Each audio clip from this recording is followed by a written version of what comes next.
Chapter 1495. Xiao Su stood alone in front of the palace on a night with a bright moon and sparse stars. He raised his head and looked at the night sky, his figure appearing slightly lonely. At this moment, the two of them appeared behind him. I didn't think that he would choose this method. Xiao Su did not look at them, but said in a desolate voice. Xiao Ran's choice is actually a form of relief for him. He probably felt that he had sinned too much and could not wash away his sins, so he chose to leave. Xiao Ho's voice sounded. It was already good enough that he did not go crazy after he repented with too much self-blame. That day, when he saw Xiao Ran, he felt that this child was no longer the young man who was easily manipulated. There was a sense of carefreeness between his brows. He had finally grown up. But the price of this growth was too high. I thought he had let it go. A bitter smile appeared on Xiao Su's face. Imperial father was killed by his imperial mother. It's possible that he can't live with that in his heart. Moreover, even if he did, imperial concubine Yu and the others, the remnants of the Fu family, would not allow him to live freely. Xiao Ho thought of his subordinate's report that Consort Yu and the rest had escaped from the siege. He thought that this battle would continue.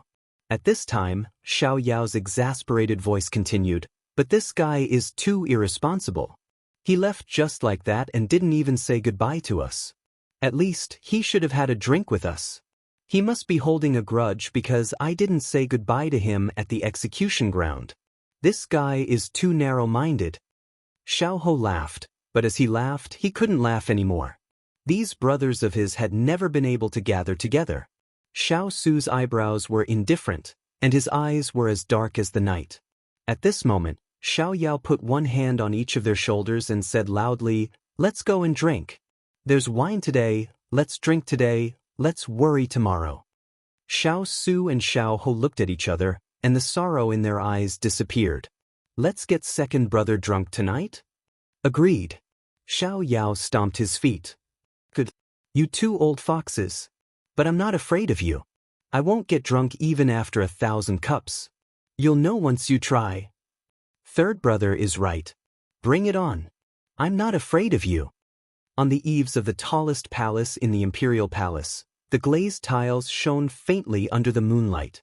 It was originally a solemn and dignified place, but at this moment, several wine jars were rolling around, pressing against the glazed tiles as they slid past. In the quiet night, the sound of glass shattering could be heard. "Drink, drink, I can still drink." Xiao Yao's face was flushed red as he lay on the roof, muttering unconsciously. From time to time, he would raise his hand to make a toast. There were two figures sitting at the side. One of them was a peerless beauty with an outstanding figure. The other had a snow-white complexion with picturesque features. They were both dragons and phoenixes among men, causing others to forget about them. "Brother, your face isn't actually disfigured, is it?" Xiao Ho looked at the person beside him. His gentle eyes glowed. On the surface, he looked doubtful, but in fact, he was certain. In this kind of night, all the probing of seniority had disappeared. What was left was an honest and cordial feeling. By now, Xiao Su no longer felt that this was his bottom line. He made a sound of agreement and then pulled off his mask. Then, he casually picked up a wine jar and raised his head to drink. His movements were as smooth as flowing water, not caring that the wine spilled out and wet his clothes. Xiao Su didn't care, but that didn't mean that the people around him didn't care. It was just a side profile, but Xiao Ho felt as if he had seen a snowy mountain of flowers, a spring breeze caressing his face. The cold and gentle intertwined, so compatible. The black clothes were about to merge into one with the night, but that peerless face was even more breathtaking. It was like a painting of a flourishing age, slowly unfolding in front of your eyes. You saw the tranquility of the mountains, the brightness of the water, the coldness of the winter snow, and the elegance of the green bamboo. He just sat there without saying a word, and you felt as if you had experienced the most beautiful side of 1,000 rivers and mountains. Xiao Su didn't notice that the people around him were shocked to the point of being speechless, so he calmly explained, "Appearance is nothing more than skin. What truly convinces people is still your ability. Wearing a mask can save you a lot of trouble." Xiao Ho came back to his senses and couldn't help but smile. Indeed, it can save you a lot of trouble. Who would have thought that such a valiant war god would have an appearance even more outstanding than a peerless beauty? Xiao Su turned to look at him. Where will you go in the future? Wine was a good thing. It could unknowingly shorten the distance between people and open up the conversation. Xiao Ho chuckled with a blank look. I don't know either. Xiao Su nodded. It seems that I can continue to assign tasks to you, so that you won't be lost in life. Seeing that this person could make torturing people sound so dignified, Xiao Ho couldn't help but agree with some of Xiao Yao's words. When interacting with First Brother, one had to be wary of any traps he might set. How can Prince Yi, who is second only to one person and above tens of thousands, be lost? Eldest brother, you must be joking. Xiao Ho said with a smile. Xiao Su smiled faintly, took a sip of wine, and handed the wine jar to the person beside him. Then he said faintly, people live not only for love, but also for many other things. You are still young and have a lot of time to explore meaningful things. Don't indulge in the past. Live well. They were both people who had lost their fathers. The eldest brother was like a father. He could only reluctantly bear this responsibility and persuade him. Xiao Ho had just taken the wine jar and was about to take a sip when he heard these words. His body froze. When the cold wind blew, he came back to his senses and continued to drink. He said casually, Are you afraid that I will follow in Xiao Ran's footsteps? Xiao Su didn't answer, but his calm gaze had already made a lot of things clear. Xiao Ho chuckled and put the wine jar aside. He leaned back and put his hands behind his head. His eyes were tinged with drunkenness. Imperial brother, don't worry. Maybe I once had that thought, but I won't anymore. He had already found something strange about the day when the little rascal fell off the cliff. So as long as there was a glimmer of hope, he wouldn't let it go. Xiao Su raised his eyebrows, as if trying to determine whether what he said was true or false. Finally, he took the wine jar, drank a few mouthfuls, and casually wiped it. That's good. Xiao Ho smiled when he heard this. Hearing Xiao Su's murmurs, he saw Xiao Yao quietly drinking alone from the corner of his eye. At this moment, his heart was incomparably peaceful. He didn't expect to feel a bit of warmth in this icy palace. It was truly surprising but also delightful. After a while, Xiao Su put his mask back on. He pointed at the people who were already asleep and said lightly to the subordinates who bowed in front of him, Send the two princes back home. Xiao Lai received the order. After accompanying his brothers, it was time to go home and accompany his wife and children. Xiao Su slowly walked toward Yansu Palace. Outside the capital, a mournful voice sounded like a ghost in the dark night. It was a sorrowful cry of hatred that came from the bones. Ranner, my Ranner, how can you bear to let your mother send you off? Xiao Su, Chu Qingyan, you two sluts, it was you who killed my son. I will definitely make you pay with your blood. Ha, go to hell. Chapter 1496. The Liang family was exiled, and the Fu family was executed. The two major families of Sichuan entered the world with glorious achievements, but in the end, they ended up with infamy. People couldn't help but sigh. Xiao Su wiped out the families of the two major treacherous officials and punished hundreds of officials who had committed the most heinous crimes. Using such an iron-blooded method to pave the way for him to ascend the throne was undoubtedly a declaration to the world that under his rule, corrupt officials were not allowed to run amok. It showed his determination to rule the world with clarity. The matter of the Sichuan emperor's posthumous edict had spread like wildfire.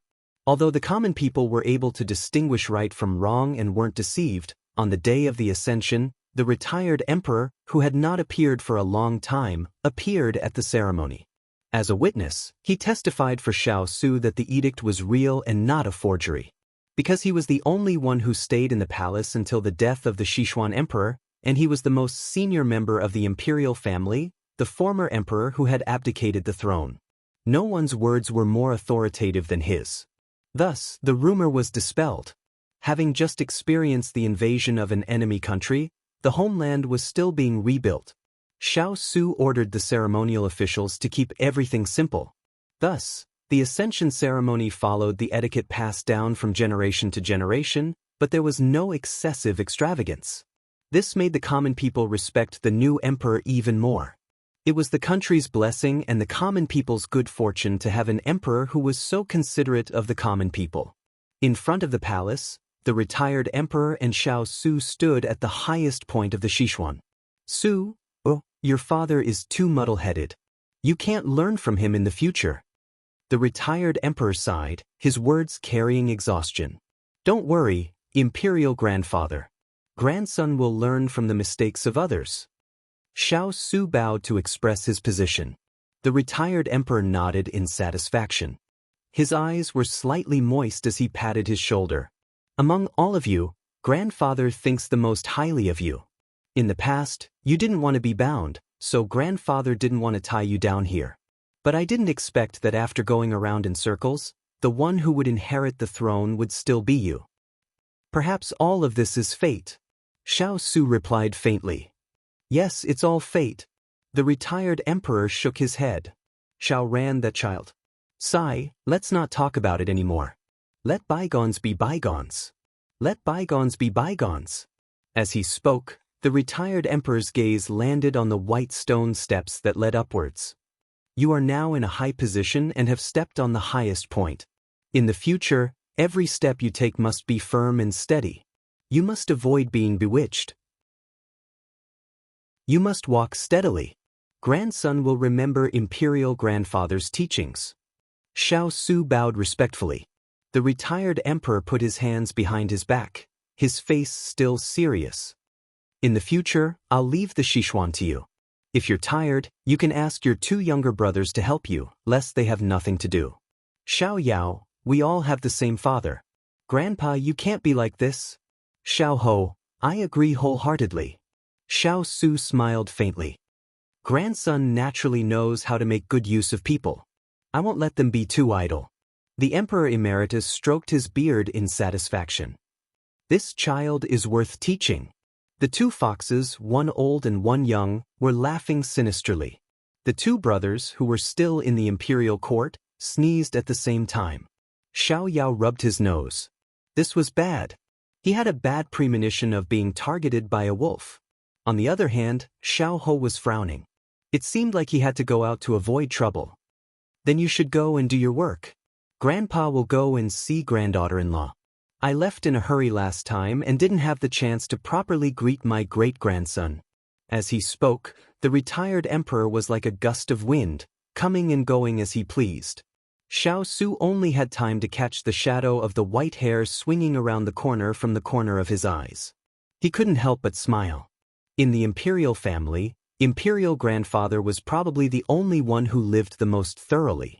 Today was a great day, but because she was going to give birth in half a month, the big ice cube didn't allow her to leave the hall.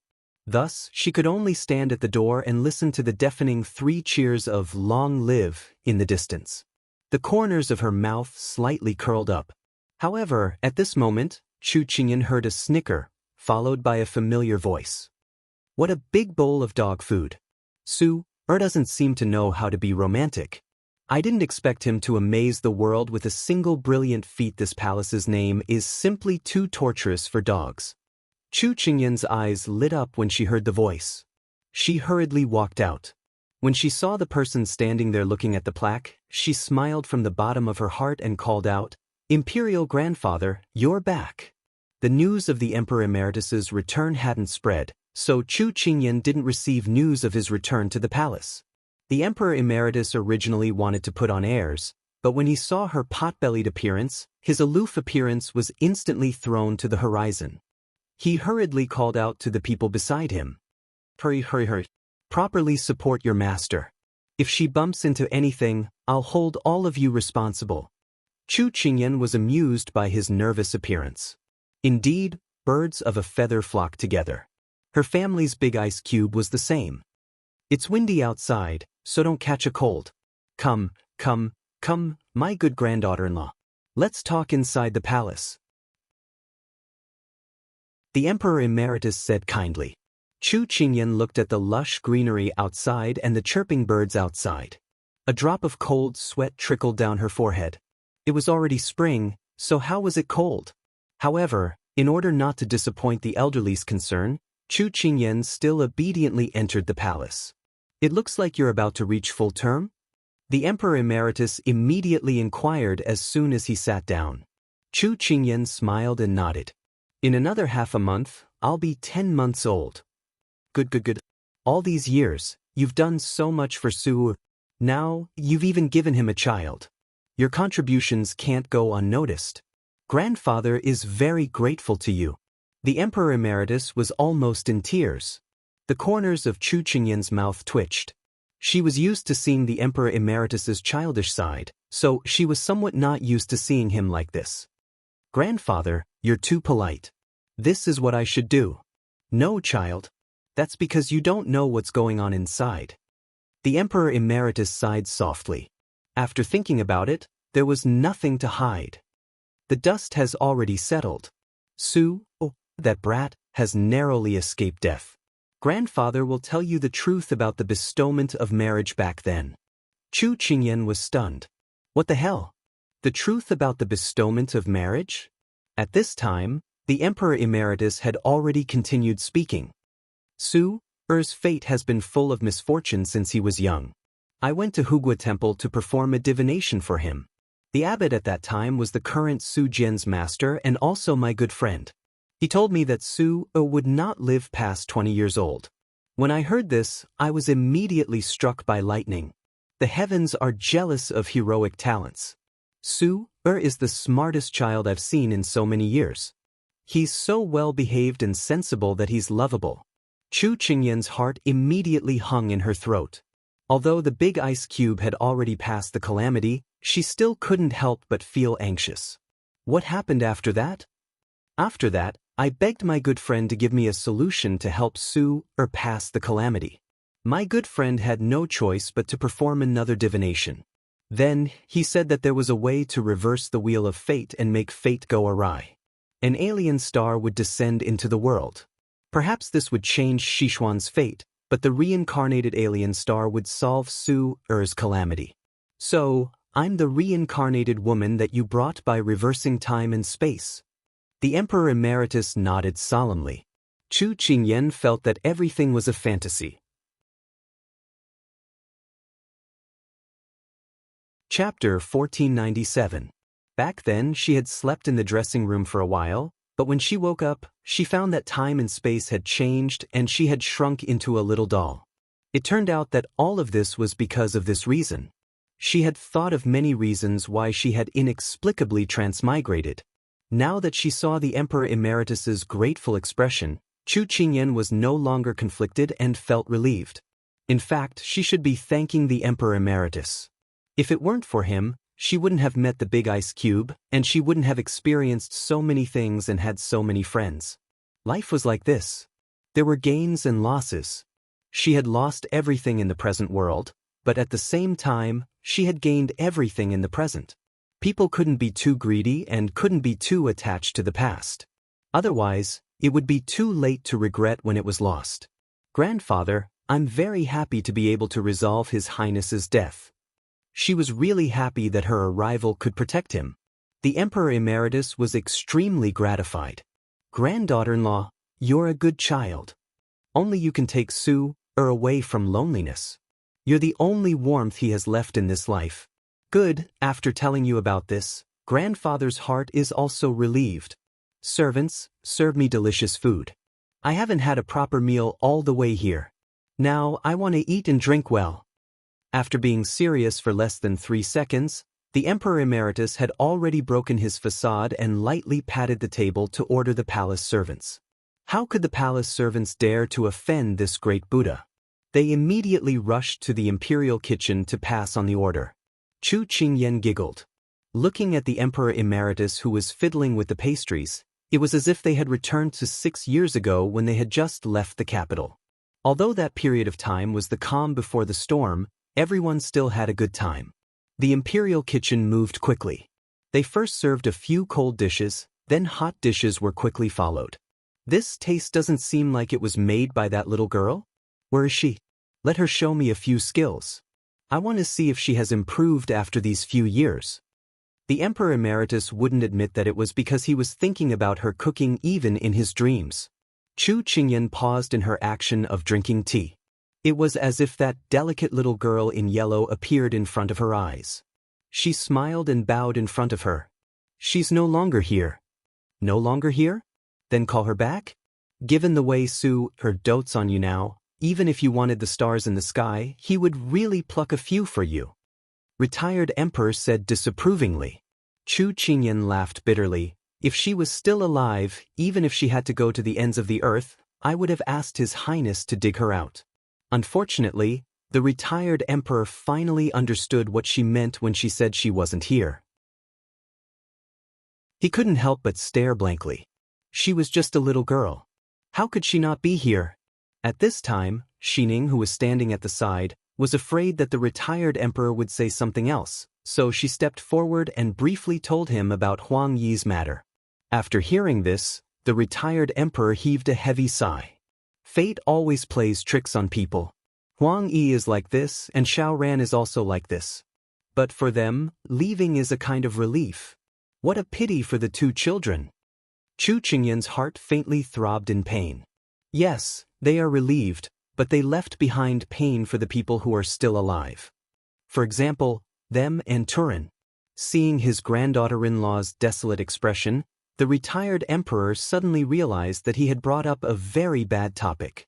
Thinking of Su, that crazy wife protector, he was afraid that he would be implicated and blamed, so he immediately picked up his chopsticks and put some food in her bowl. Granddaughter-in-law, eat something. Don't think about those things. You're about to give birth. It's not good to affect the baby. If you really miss those people, wait until your lifespan is over and you'll meet them in the underworld. Do you believe in ghosts and spirits, Imperial Grandfather? Chu Qingyan was also aware of her body's condition, so she forced herself to restrain her emotions and asked curiously. It's not important whether there are ghosts and spirits or not. What's important is that people should have a thought. What if it comes true? The retired emperor winked at her. Chu Qingyan thought that it made sense. Thus, the two of them, an old urchin and a pregnant woman, began to immerse themselves in eating. In a short while, the cups and plates were in a mess. The two of them held their stomachs and laughed contentedly. One must enjoy life to the fullest. Don't let the golden goblet face the moon empty. By the time Xiao Su returned, the old urchin had already slipped away. Facing the mess on the table, Xiao Su helplessly face-bombed. Chu Qingyan asked the servants to change the dishes on the table. She knew that he had been busy the whole day and definitely didn't eat much. Originally, there was a palace banquet on the day of the new emperor's ascension, but Xiao Su found it troublesome and didn't want to waste time on unimportant eating, drinking, and playing. Thus, he opened his mouth and cancelled the banquet. This made the civil and military officials happy and sad. It was a good thing that the new emperor knew how to save money, but if he didn't like to socialize, how could they have fun in the future? However, Xiao Su generally refused to listen to the thoughts of these officials. He was so busy that he didn't have much time to accompany his wife. His heart was bitter. These people didn't work properly and still wanted to have fun? No way. Because his wife had already eaten, Xiao Su quickly filled his stomach. When it was time, he helped his wife take a walk in the imperial garden. Chu Qingyan came from the modern realm.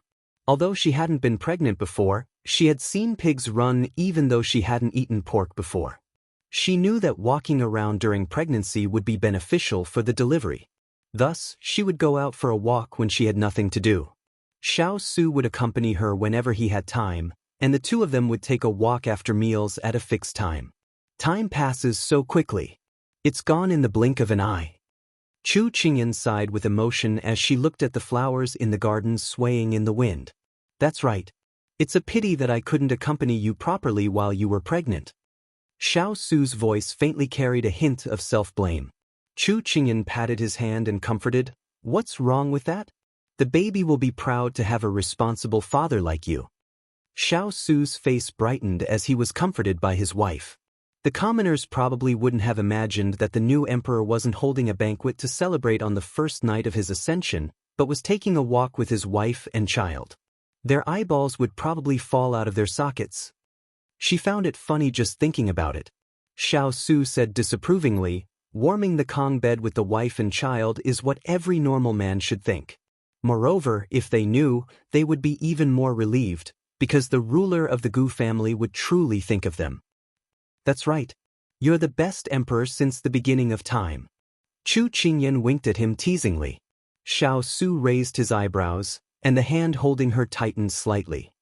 Now that your wings have hardened, you dare to tease me? When you give birth to the baby, I'll let you know what it means to be the best husband. Now that she had a child, she wouldn't have good days in the future when the goods in her stomach were unloaded. A good woman wouldn't suffer losses in the future. Thus, she quickly begged for mercy. I was wrong. I won't dare to do it again. However, a certain someone glanced at her coldly, then turned his head away, meaning, sorry, it's too late. Isn't it just abstinence for a few months? How stingy.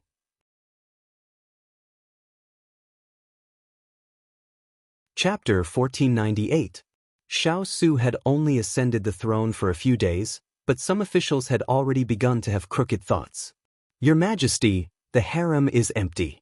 It's time to open the doors and take in the harem. Xiao Su glanced at the official who spoke with a cold gaze. Lord Lu, do you need us to add some people to your harem? Lord Lu's old face turned red. He was already over 60 years old. Why would he need women? Your Majesty, Lord Lu means that you are busy with political affairs and need someone to take care of you. Xiao Su said indifferently. Lord Li, we remember that your daughter is about to reach marriageable age. Why don't we choose a son-in-law for you? What do you think of Marquis Ban's youngest son? Everyone knew that Marquis Ban's youngest son had dementia since he was young. He couldn't even take care of himself. Lord Li almost fainted from fright. He hurriedly shrank back, afraid that he would be an eyesore to the new emperor and implicate his daughter. It seems that everyone is very interested in our family matters. What else is there? Continue. Xiao Su had a calm expression. However, after the two events just now, no one dared to pluck the hair from the tiger's head. They originally thought that the harem was deserted and that they could get a share of the profits. Now, it seemed that they couldn't even touch the edges. Because they didn't want to suddenly have a woman in their harem or their son or daughter to be randomly matched. Thus, after Xiao Su finished speaking, everyone looked at the sky, the ground, and the pillars. They didn't dare to say anything else. When Xiao Su saw this, he raised his eyebrows and released his dragon's might. The entire palace was enveloped in his might. No one dared to even breathe. My beloved officials, please focus on political affairs in the future. There is no need for you to worry about our family matters. You are in your position and you are in charge of your own affairs. If there is any negligence, we will not be courteous to you. Court is dismissed. With a wave of his dragon robe, that handsome and tall figure disappeared from everyone's eyes. Only when the pressure disappeared did the officials dare to take a deep breath. The new emperor's aura was truly too terrifying. Everyone looked at each other. Since the new emperor said that it was a family matter, it wouldn't be good for them to interfere. Because Xiao Ho and Xiao Yao had been sent to do many things by their brother, they could only bid farewell to their former carefree and unrestrained days and bitterly report to the court every day. At this moment, the two of them looked at each other and walked in the direction their brother had left. Oh, there's actually someone who doesn't want to enjoy the blessings of having multiple wives. Since ancient times, I've never seen an emperor refute his courtiers like this. Don't you think so, third brother? Second brother is right. The two of them appeared in the imperial study. Xiao Su didn't even raise his head. Haven't you seen it now? I can only say that your knowledge is too shallow. The two of them looked at each other and shrugged. It seemed that after being together for a long time, Imperial brother and Imperial sister-in-law's speaking skills had improved. Imperial brother, are you really not going to hold a mass selection of concubines? How many girls in the Sichuan would be heartbroken by this idea of yours? Xiao Yao leaned against a pillar and asked in a joking manner. In the past, they avoided me like the plague. Now, their hearts are truly too cheap. He remembered that when Imperial father had wanted to bestow marriage to him, many courtiers in the court had either said that their daughters were unbearable or that they were sick in order to not be chosen. It had caused quite a commotion for a while. However, he didn't care about this at all. It was just that when Xiao mentioned it, he responded with a few words. Seeing that the two of them were here to watch a good show, Xiao stopped writing and crossed his arms as he coldly sized up the two of them. You're so concerned about my family's matters. Do you want to marry yourselves? That's fine. Just tell me, which girl have you taken a fancy to? This older brother will make the decision for you. If there isn't anyone, this older brother doesn't mind helping you pick a few. When these words entered their ears, they felt like a cold wind was blowing. Thinking of what their imperial brother had said to the courtiers in the court, the two of them took a step back. Xiao immediately expressed his stance.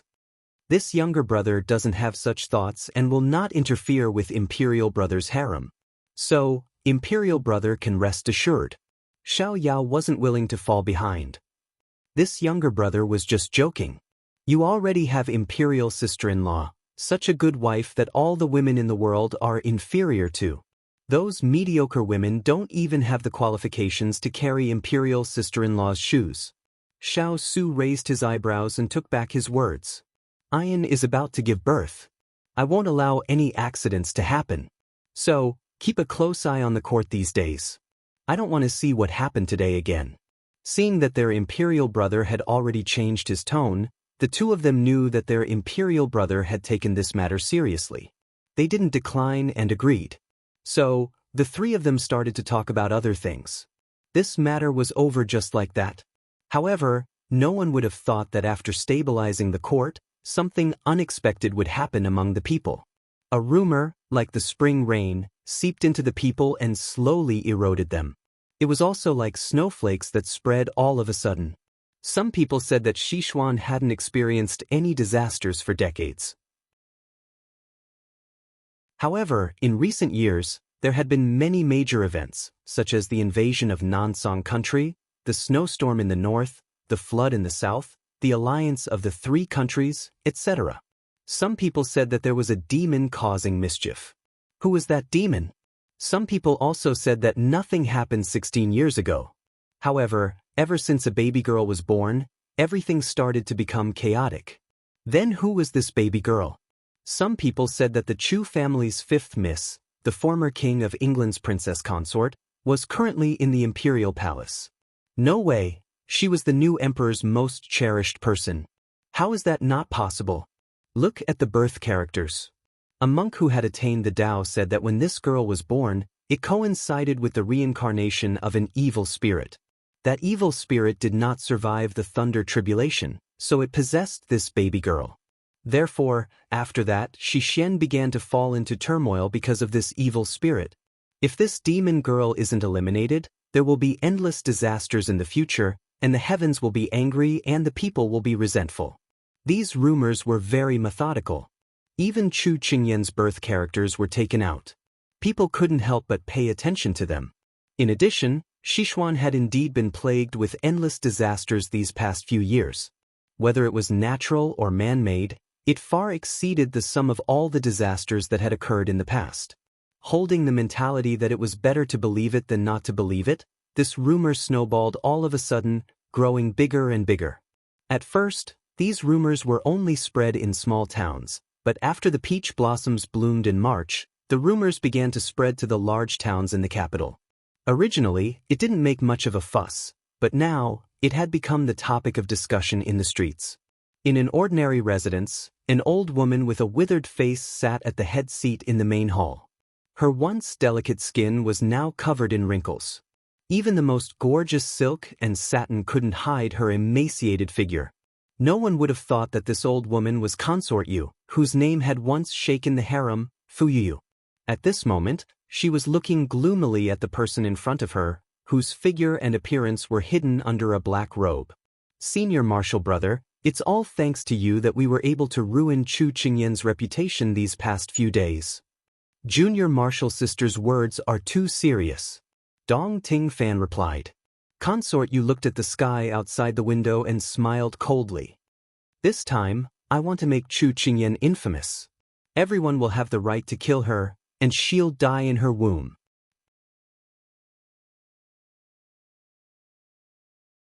Chapter 1499. As everyone's attention was focused on Chu Qingyan's impending delivery, they did not pay much attention to what was going on outside. Xiao Lai cavalry had sent news to Xiao Su earlier, but he was not in the mood to deal with it, so he kept it at the bottom.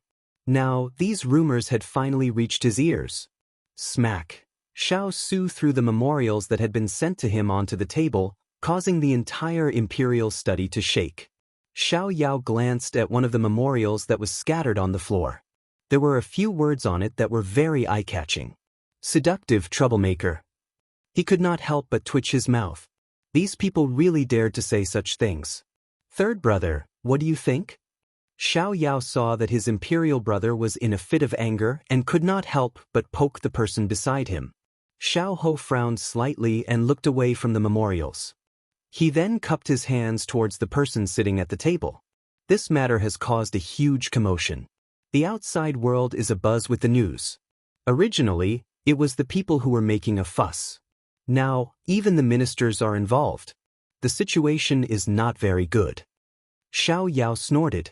It must be because Imperial Brother rejected the Imperial concubine selection and was shocked by Imperial Brother's taunts. They must be feeling indignant and are taking this opportunity to put pressure on Imperial Brother. Since ancient times, the Emperor was the sky of the country. No one dared to disobey him. However, once the Emperor deviated from the normal path and did not go in the direction the courtiers expected, they would form an invisible force to force the Emperor to act. Now, Chu Qingyan's matter was a knife that they had been waiting to use to threaten the Emperor. Xiao Su rubbed his tired eyes. Recently, he did not know if it was because the little fellow was about to give birth. She did not sleep well at night and the frequency of her cramps was increasing. Often in the middle of the night, he would have to get up to massage her calves. Originally, she wanted to sleep in a separate bed from him. She was worried that too many things would affect his rest. But especially at this time, he could not let her bear this pain alone. So what if it was hard for a period of time? But now that such a thing had happened at such a critical time, he really wanted to kill someone. It was not that it would affect him in any way, but he was worried that the little fellow's health would be affected by these things. Ethereal had already said that it was best not to let her have any emotional fluctuations during this period of time, otherwise it would lead to difficulties in giving birth. Third brother, go and find out who's behind this. Xiao Su's voice was as cold as ice. Xiao Ho immediately replied, Yes, Your Majesty. No matter what, you can't let your sister-in-law know about this. You have to keep your mouth shut. You can't leak any information. Faced with their brother's warning, the two of them finally realized the severity of the matter. It seemed that the person behind this wasn't just targeting the imperial court. The two of them solemnly complied. It seems that we shouldn't hang around in front of imperial sister-in-law for the next 2 days, just to be on the safe side.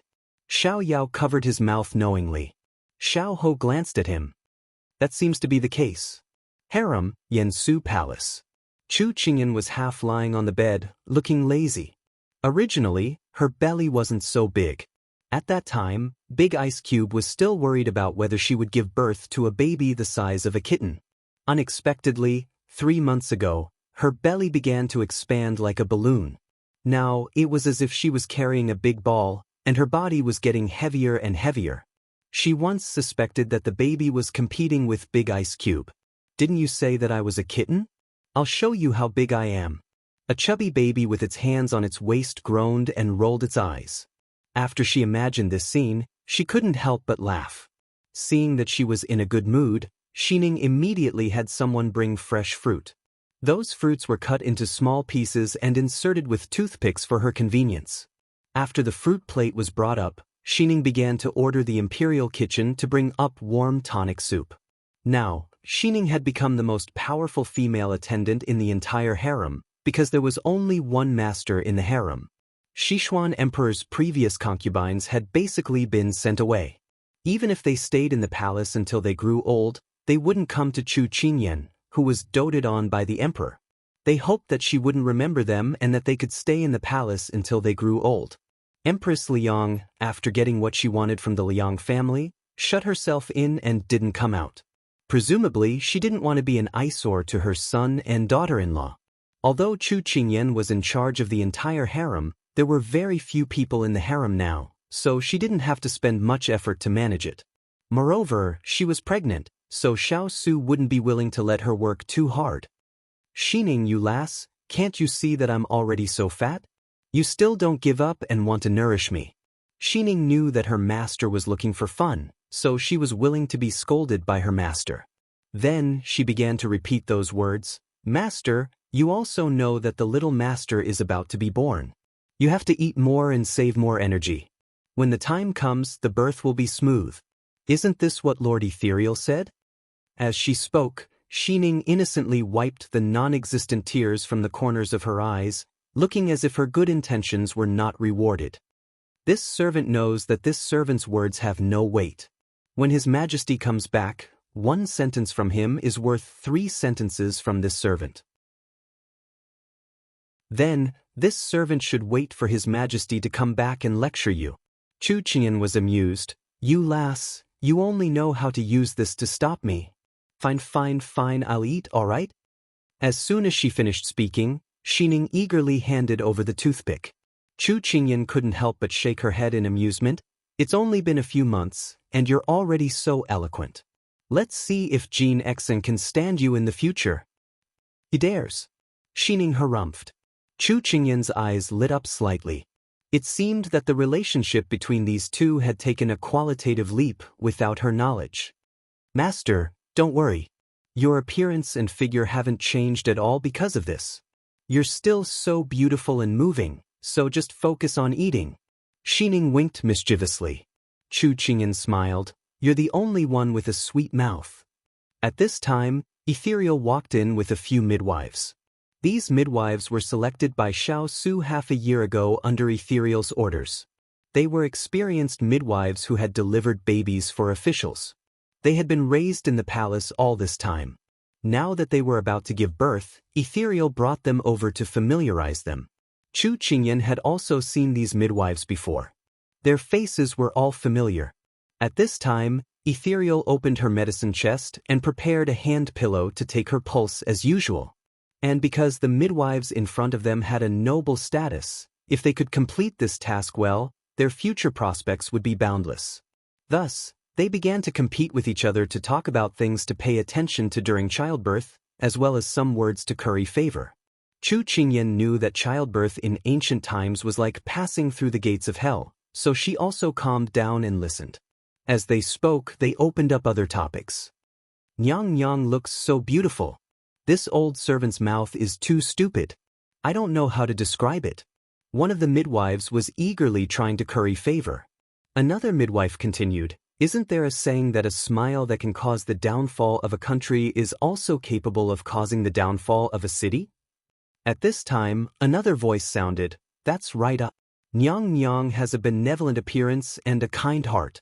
This old servant was thinking, how could someone be so blind as to say that Nyang Nyang is a fox? Ethereal, who was preparing to take her little Wang Fei's pulse, trembled.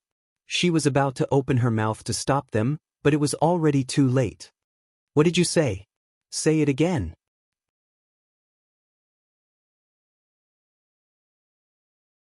Chapter 1500.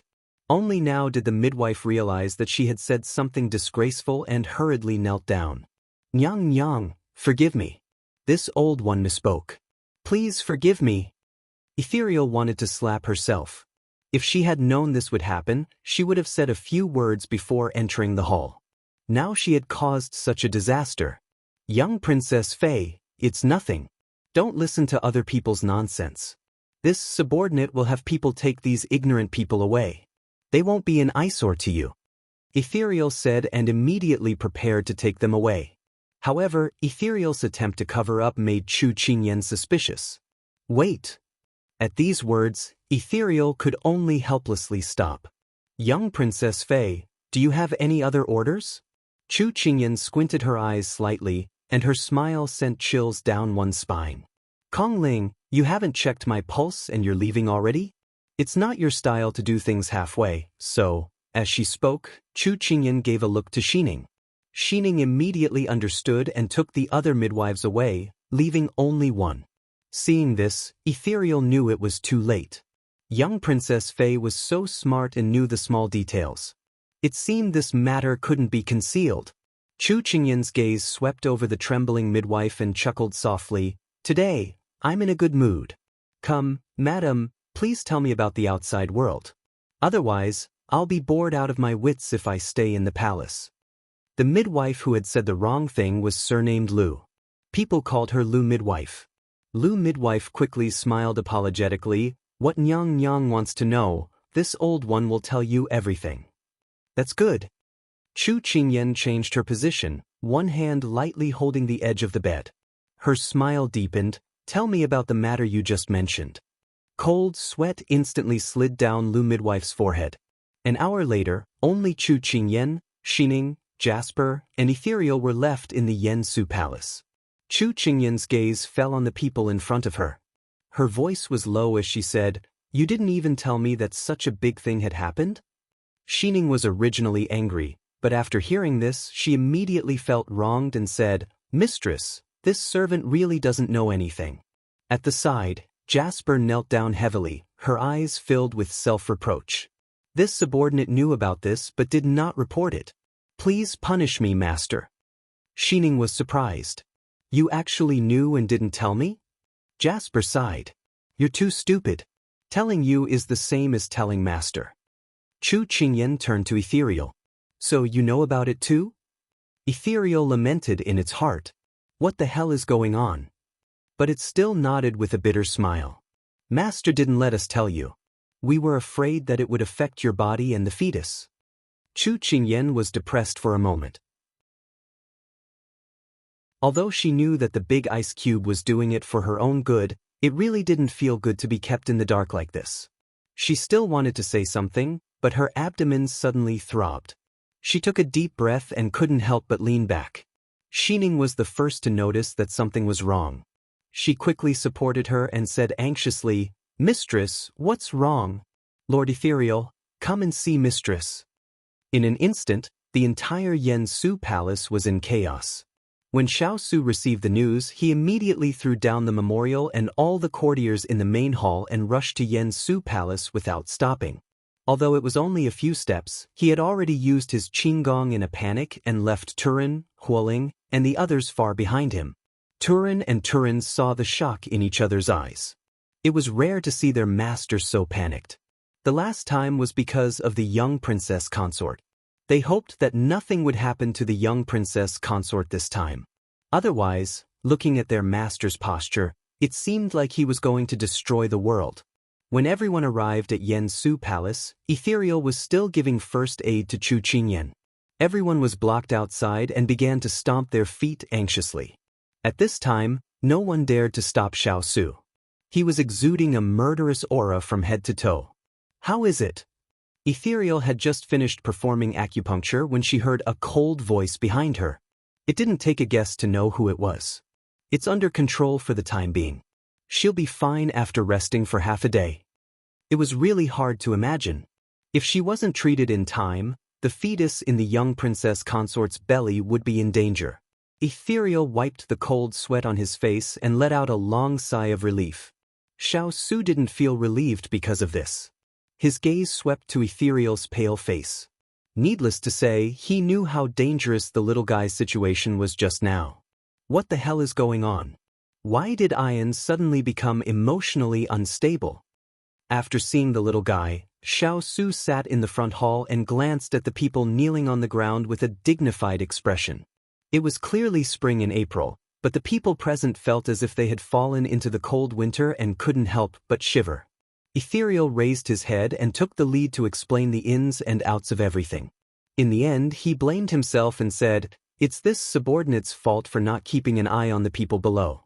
This subordinate doesn't dare to ask for master's forgiveness. Ethereal, you've always been reliable. That's why I trusted you with Ian's safety. I didn't expect you to be so muddle-headed one day." Xiao Su's gaze was cold. Ethereal lowered his head, his eyes red. This subordinate knows his mistake. Xiao Su narrowed his eyes. "Do you still remember the punishment for not doing your job properly?" Ethereal nodded. "I know." This subordinate will go to the torture hall to receive the punishment. Turin immediately stood up. Master, the matter has already reached this point. It's no time to find out who's responsible. Besides, the young princess consort can't be separated from Ethereal. Xiao Su rubbed his forehead. He knew that this was a critical moment. He waved his hand to let Ethereal stand up. There won't be a next time. Ethereal nodded. This subordinate knows. At this time, Hua Ling flew into the hall and walked to the front of the emperor. Master, this subordinate went to investigate that Lu Mama just now, but she's already dead. Everyone was shocked. Xiao Su sneered. Investigate the palace thoroughly. I'd rather take 3,000 than miss a single person. Turin and Hua Ling immediately left to carry out the order. In an instant, everyone could smell the invisible tension in the air. Everyone had already left. Xiao Su's hand gripped the chair's handle tightly, his entire body emitting a vicious aura. The rumors among the people, the midwife in the harem, all of these were linked together to point at his little fellow. He wasn't afraid if they were targeting him. But when it came to his little fellow, he couldn't bear to let her suffer any grievances. Xiao Su looked up and his gaze landed on Ethereal. Ethereal met his master's somewhat vacant gaze and hurriedly stepped forward. What orders does master have? Ethereal, this time, no matter what, please protect Ian's life. Xiao Su's voice was no longer as cold as before. It was as if he was just an ordinary husband asking a doctor to treat his wife. Ethereal's expression turned cold. Master, even if this subordinate has to risk this life, this subordinate will ensure that the young princess consort and her child are safe. Good. Just as Xiao Su agreed, Xining quickly ran in front of him and cheerfully said, Your Majesty, Master is awake. As soon as she finished speaking, a gust of wind blew in front of her and the seat was already empty. Xining rubbed her eyes, feeling greatly surprised. Hua Ling smiled and said, They've already gone far away. Xining then hurriedly ran back.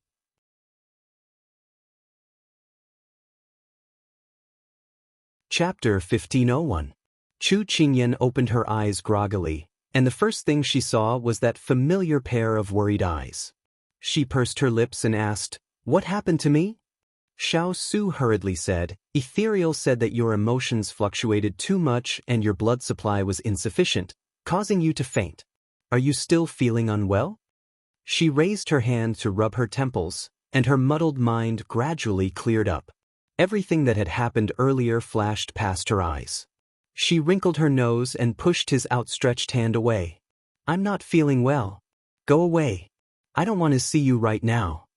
The person who was smiling at him earlier suddenly changed her expression and wanted to chase him out. Xiao Su felt wronged. Logically speaking, it was the people outside who were spreading rumors, and it had nothing to do with him. He held her hand, his heart aching for her when she felt upset again. He wished he could hold her in his hands and dote on her. Ian, what's wrong with you? Are you feeling upset? I'll call Ethereal for you. Her hand was held by him and she could not break free. Chu Qingyan simply gave up. She turned her back and did not want to bother with him. It's no use calling Ethereal. I was angered by you.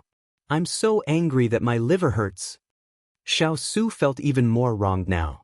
But if his wife said that he was wrong, then he was wrong. He sincerely admitted his mistake. Ian, I was wrong. He was still so cold earlier, but in the blink of an eye, he changed into a different person in front of his wife. The majestic king suddenly became his wife's slave. This scene was too beautiful to look at. What did you do wrong? Chu Qingyan turned around and looked at him coldly. Xiao Su choked. How would he know? He was just taking the opportunity to coax her. Seeing him like this, she knew that he was just brushing her off. She snorted coldly and withdrew her hand from his. Then she turned around and faced him with the back of her head. Xiao Su's current mood could no longer be described as speechless and choking. Ian, tell me, how did I make you angry? Tell me, I'll definitely change. Xiao Su was worried about her health and the child in her belly. He softened his tone and didn't look like an emperor at all. Chu Qingyan planned to give him the cold shoulder for a while so that he could reflect on himself. But after thinking about it, he might not know what he did wrong. At that time, he would be the one sulking. After a while, Xiao Su saw his little wife mercifully turn around and pay attention to him. Big ice block, rumors are flying everywhere outside. Why didn't you tell me? Do you think that my tolerance is low and I can't share the burden with you? Or do you think I'm just a pawn that can be manipulated by anyone? Chu Qingyan threw these words directly at him. Xiao Su finally understood the crux of the problem. He held her hand and looked at her, his eyes full of love. He said, "You're at a critical juncture now. I don't want these unimportant things to affect you, so I didn't let anyone tell you. You're always like this. Every time something happens, you bear it alone and don't want to tell me. What is husband and wife? It means to suffer together and bear difficulties together. Or do you not take me seriously at all? Do you want a harem of 3,000 beauties? Fine, we're not married yet anyway. We'll marry separately in the future and have nothing to do with each other." Chu Qingyan knew that he was doing it for her own good, but this was a matter of principle. She really wasn't a chick and didn't need others to shield her from the wind and rain. Now that she was choking on her anger, if she didn't vent it out, it would hurt her even more. It was just that she didn't choose her words carefully in her anger. After she finished speaking, she regretted her harsh words. But now that she was angry and put on airs, she couldn't take it back, so she might as well just let it be. Xiao Su accepted the first few words because his wife was right. But after hearing the latter part, Xiao Su's face instantly darkened. On the other side, Chu Qingyan nagged, "You're always like this. After the incident, I'll scold you and you'll admit that you won't do it again. But you always say one thing in public and another behind my back. You accept it humbly and never change." After she finished speaking, she turned her head and saw that there was something wrong with his gaze. She felt a little guilty, but she was the one in the right. At this moment, Xiao Su's gaze was locked on her and he stared at her coldly. I was wrong in this matter, but you can't say such heartless words. What do you mean by marrying separately and having nothing to do with each other? My heart is in so much pain right now. When you were unconscious, I was so worried. Now that you're awake, you say such things. Can't you see my feelings for you? It's over, this matter is serious. Chu Qingyan swallowed a mouthful of water. She thought about whether she should take this opportunity to settle the score with him or raise her hands to appease him first. There was no comparison between the two, so she chose the latter without hesitation. She reached out to grab his finger and shook it. "I was wrong. I said the wrong thing. I shouldn't have said that." Xiao Su took a deep breath. He wanted to lecture her again, but seeing how submissive she was, he couldn't bear to say anything harsh. He reached out to hold her shoulders and said in a tight voice, "No matter how unhappy we are in the future, even if you're angry, you can't always say that we're not related to each other. Because that's a kind of erasure of our feelings. If there's any problem in the future, we'll talk it out. Don't say things out of anger." She knew that she was really wrong. Sometimes, unintentional words were the most hurtful. Moreover, only those who loved us would be sad and hurt because of our words. The person in his arms was still fine. She could cry, laugh, and scold in his arms. Xiao Su didn't dare to recall the scene of him standing by the bed and watching her unconscious. Living well, was a gift from the heavens. He said with some disappointment and pity, "Talk it out in the future. You can hit me or scold me to vent your anger, but you can't anger yourself." Chu Qingyan rubbed her nose. She knew that he was right. However, after seeing that he was soothed by her, she couldn't help but change the subject. She sat up from his arms and grabbed the front of his clothes. She said fiercely, "Okay, that's that. I've already admitted my mistake. Now, I'm going to settle the score with you. You've kept things from me time and time again. Do you really think I can't take it?" Xiao Su felt a headache coming on. The person who was as obedient as a cat just now had turned into an angry little tiger. Her face changed abnormally fast. He raised his eyebrows. "Is that so? Then how did you faint?" She blushed and gritted her teeth. "Isn't it all because of you? How could an outsider have the ability to make me take it to heart? To tell you the truth, those rumors outside aren't as damaging as this matter that you're hiding from me." This time, it was Xiao Su's turn to cough lightly. He was a little uncomfortable. What do you want to know?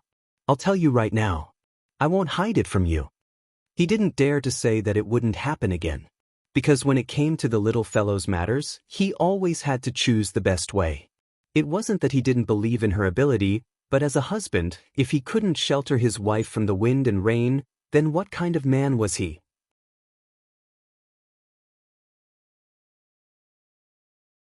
Chapter 1502. She already knew what she needed to know. Now, there was only one question floating in her mind. Who is targeting me? In all honesty, she did not do anything wrong, so she should not have offended anyone. Xiao Su's expression turned serious. Although there is no evidence, all the signs point to the Moon Palace sect. The Moon Palace sect. These three familiar words caused a familiar figure to appear in Chu Qingyan's mind. It wasn't because of this rumor, but because she missed that person. It was a pity that there was no news of him, and she missed him dearly. Chu Qingyan collected her thoughts and narrowed her eyes. I remember that the Moon Palace sect was on Consort Yu's side. Then this matter should be related to Consort Yu. Xiao Ran had died in the heavenly prison. Although he had committed suicide by taking poison, in Imperial Concubine Moon's eyes, her son had died by their hands. So, if there was a new grudge added to the old grudge, it was understandable that she would use this opportunity to take revenge. That's right. Someone saw Consort Yu and the Moon Palace sect together. However, they were very secretive. They could not be arrested immediately. Xiao Su stroked her black hair, his voice cold. But don't worry. Xiao Lai-Chi has already put them on the top arrest list. I believe that as long as they are still in the Sichuan, they will be caught. Chu Qingyan nodded. She had always been confident in Xiao Lai-Chi's ability. That Lu Mama is already dead. I originally wanted to find some clues from her, but now the clues are gone. She was stunned. Their hands are really long. They even meddled with the harem? Xian Mo's eyes darkened. Xiao Su tightened his grip on her hand. These 2 days, the palace will be purged. You should stay in the hall. No matter what you hear or what happens, don't pay attention to it. Just take care of your baby. She wanted to say that she wasn't that weak, but seeing how nervous he was, she didn't want to bother him at this time. She nodded and said, I've never believed in supernatural forces or gods. Let them say whatever they want. But if there's anything that affects you or makes you feel uncomfortable, you have to tell me. Xiao Su's eyes flashed. He pretended to be relaxed and said, Don't worry, I'm the ruler of a country. No one dares to make things difficult for me. After fainting and talking to him so much when she woke up, Chu Qingyan began to look tired. Normally, she would be able to tell whether he was telling the truth or not, but at this time, she had no energy to distinguish. Her eyelids drooped and she yawned. I'm relieved to hear that. Xiao Su also noticed that she was tired. He laid her body flat, held her hand with one hand, and patted the quilt with the other. Go to sleep. I'm here for everything. Don't worry. Chu Qingyan wanted to say something, but she didn't have the energy to. She slowly fell asleep in his gentle and soft voice. After the person lying on the bed breathed deeply, Xiao Su summoned Ethereal to check her pulse again. After confirming that she was fine, Xiao Su was finally relieved. Leaving Xining, Jean Xian, and Mother Chu, who had rushed over after hearing the news, to take care of her, the two left the inner hall. Ethereal said as he walked, as long as the young princess consort doesn't have any emotional fluctuations, there won't be any problems. In other words, they had to pay close attention to the pregnant woman's emotions. Otherwise, both mother and child would be in danger. Xiao Su naturally knew what he meant. His expression didn't look good from the moment they left the hall. Ian's safety is in your hands. Zhen won't allow any mistakes. This subordinate obeys. However, the situation outside was not as simple as Xiao Su made it out to be. For example, there was a table full of memorials. They were all saying that the people were complaining and hoped that he would hand over the Yao consort so that she wouldn't bring disaster to the country. At first, he just laughed it off and ignored it. However, those people piled up another large pile of memorials. They said that the Yao consort bewitched the emperor's heart and disturbed his hearing. She was a femme fatale. If he, the emperor, didn't deal with her, he would be bewitched and become a fatuous emperor. Xiao Su sneered and swept all the memorials to the ground. As expected of a civil official, he could spin anything. The next day at morning court, after discussing other political matters, they brought up the old topic again. Minister A, Your Majesty, you can't ignore the people's wishes. This demon's influence is too great. Minister B, water can carry a boat, but it can also capsize it. The people outside are complaining. Your Majesty, you should hand over the Xiao consort to appease the people. Minister C, Your Majesty, she's just a woman. She can't be compared to the country. You should know what's more important. Xiao Su sat on the throne and looked coldly at the people echoing one another. They said self-righteous things for his good and the country's good. Everyone's mouths were dry, but they found that the person in question didn't say a word. They all turned to look at the person sitting on the throne. Are you all done? A voice came faintly, sending chills down everyone's spine. No one dared to make a sound. Xiao Su was not angry, but his voice was so calm that it sent chills down people's spines. The demoness, demon, and Xiao consort that you keep talking about, but I was the consort of the King of England when I was still the Queen consort. Soon she will be the mother of the country. Let me ask you, can an ordinary man allow others to slander his wife like this? Lord Li, can you allow it? After he finished speaking, some people present lowered their heads. The people have been blinded by rumors. As officials of the court, instead of clearing up those false rumors, you have gathered your people to come before me and force me to pay for your ignorance. You are unworthy of being officials, and you are not worthy of the court robes you are wearing. In order to continue my bloodline, my wife struggled on the line of life and death yesterday. You slandered her and slandered her because of these things. Do you think that it's easy to bully her when she's not here? I can put my words here. She is my wife. If you continue to make things difficult for her, I'll just give up my position as emperor. You can have whoever you want do it, so that you don't have to meddle in my family affairs again and again. Xiao Su's last words shocked the court. The civil and military officials wanted to say something to save the situation, but Xiao Su had already left, leaving everyone looking at each other in shock. That wasn't their purpose. They originally wanted to use this matter to make His Majesty hand over the Xiao consort and then expand the harem. How did it turn out like this in the end? Xiao Ho and Xiao Yao looked at each other. It seemed that they had really crossed their imperial brother's bottom line this time. They only felt that water had entered the heads of these officials. They wanted to play tricks, but they couldn't play enough with their imperial brother, okay? Just because he didn't want to be the emperor, he blocked everyone's way. Those old officials who relied on their little achievements had really taken a tumble this time. Ginger really didn't have to be spicier with H. The two didn't pay attention to the officials who had gathered to ask them for advice and directly left to find their imperial brother. At this time, in a meditation hall of the Hugua Temple on Feng Huang Mountain, a green-robed monk with a handsome back and broad aura slowly opened his eyes while chanting. His eyes were compassionate and clear. He lightly tapped his finger a few times and then slightly frowned. She's in trouble again. It seemed that he had to come out of seclusion.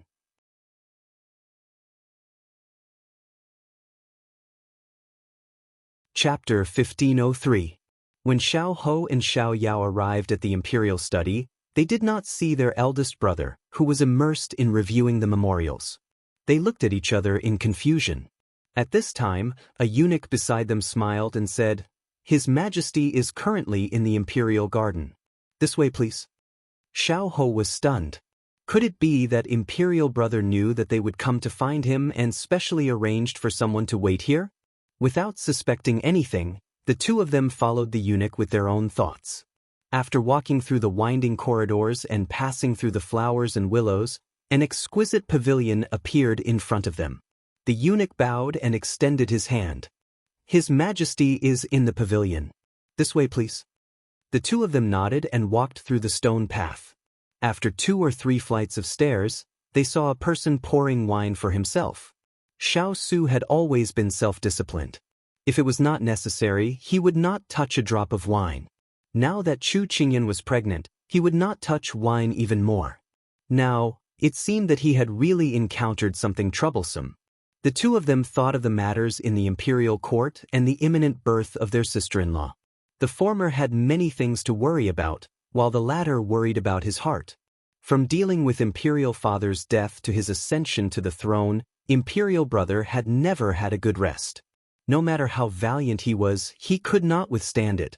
Xiao walked up and poured a cup for Xiao. Then, he poured a cup for himself and sat down. There was no longer any politeness between the ruler and his subject. Instead, they were like brothers as they drank. Come, let's drink. Let's toast to the things that happen every day. Xiao Su raised his cup. The three of them clinked their cups and drank it in one gulp. Imperial brother, you didn't see it. Good fellow, after you left, the faces of those court officials were colorful. They were even more beautiful than a dye factory.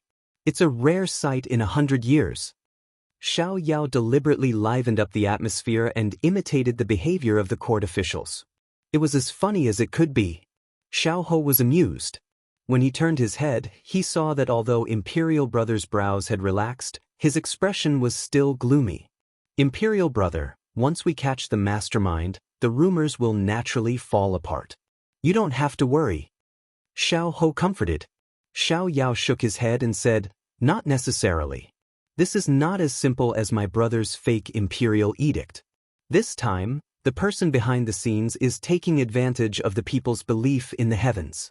Even if they find out the culprit and tell the people that someone is spreading rumors and causing trouble, they may be skeptical at the time.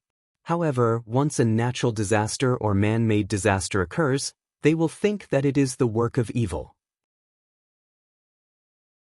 In the end, it is still human nature that is causing trouble. As soon as he finished speaking, the temperature in the pavilion dropped by several degrees.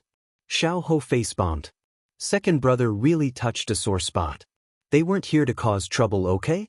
Xiao also felt his imperial brother's eyes turn cold in an instant. He immediately picked up the wine jug and covered his face. He really wanted to slap himself a few times. He really talked too much.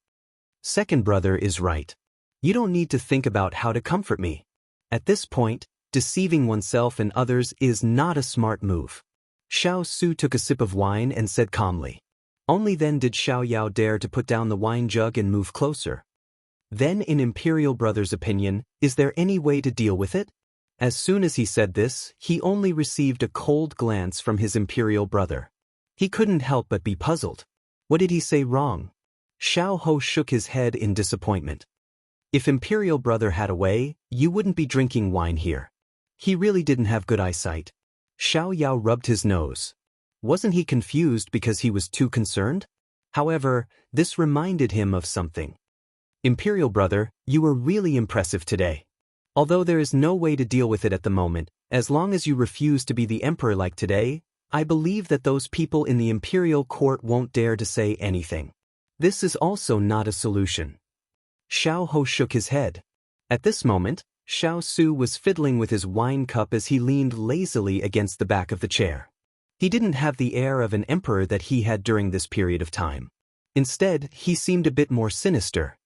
Did you think that I was joking? The two of them didn't hear clearly, but they also seemed to be in disbelief. Imperial Brother, what did you mean by what you said just now? Xiao Su lightly snorted. I had no choice but to accept the throne, not because I wanted to.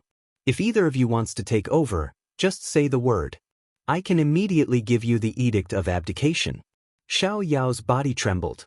Xiao's mouth twitched. At this moment, the two of them thought, Imperial Brother must be joking. As if he could tell what the two of them were thinking, Xiao Su directly said, I'm not joking. The weather is really good. It's very suitable for admiring flowers and drinking wine. Xiao waved his hand like a fan and said with a smile. Second brother is right. Why don't we go take a look in the garden? I wonder how the peony is growing. Xiao followed up with a look of great interest on his face.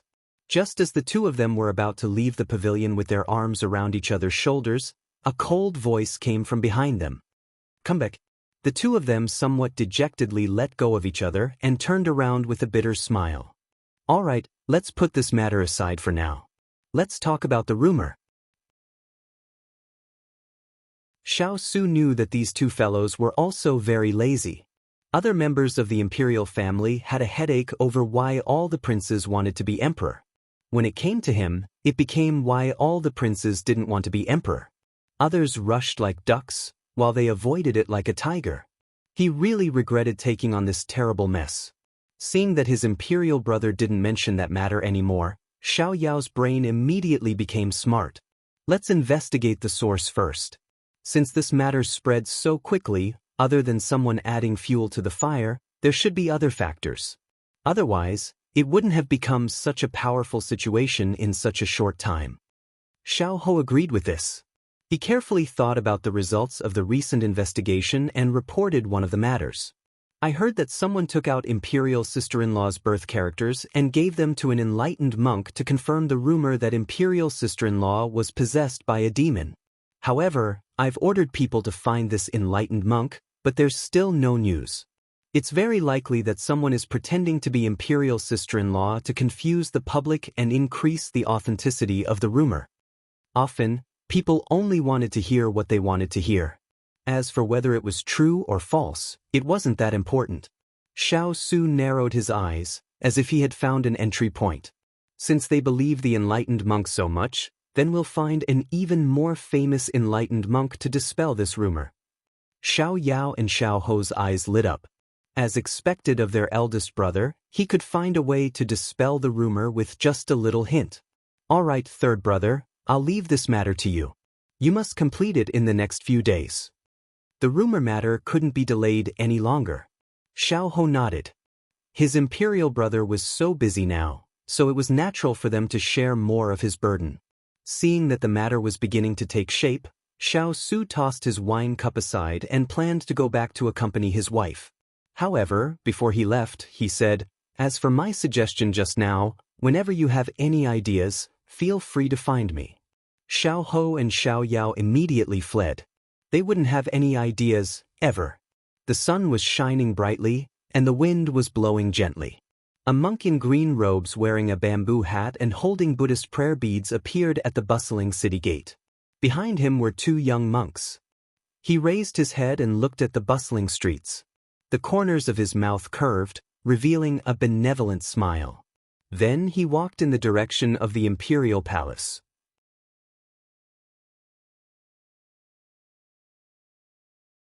Chapter 1504. Xiao Ho looked at the list of names that his subordinates had compiled. It was a list of the most influential eminent monks in the entire Xixin. But after he drew and sketched, there were only a few left. However, they were either wandering outside or missing. The only one that fit the description was Hugua Temple's Su Jian. This person's influence was unprecedented. His followers ranged from 80-year-old women to teenage girls. Just as imperial sister-in-law had said, looks mattered in this world. However, he had heard that although Su Jian appeared benevolent and kind, he had never been involved in the secular world and hadn't left the temple for a long time. Would he be able to invite him? After all, this person didn't care about fame or fortune. It was a bit of a headache to have any weaknesses that could be used against him.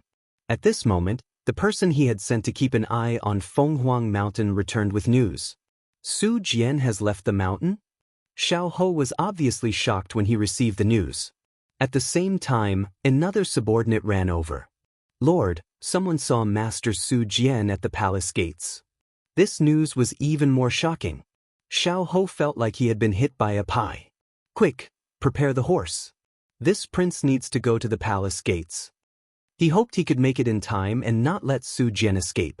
However, when he arrived at the palace gates, he learned from the guards that Su Jian had already entered the palace and that he had requested to see the emperor. Xiao Ho's eyes lit up. He immediately rushed to the palace to see his imperial brother.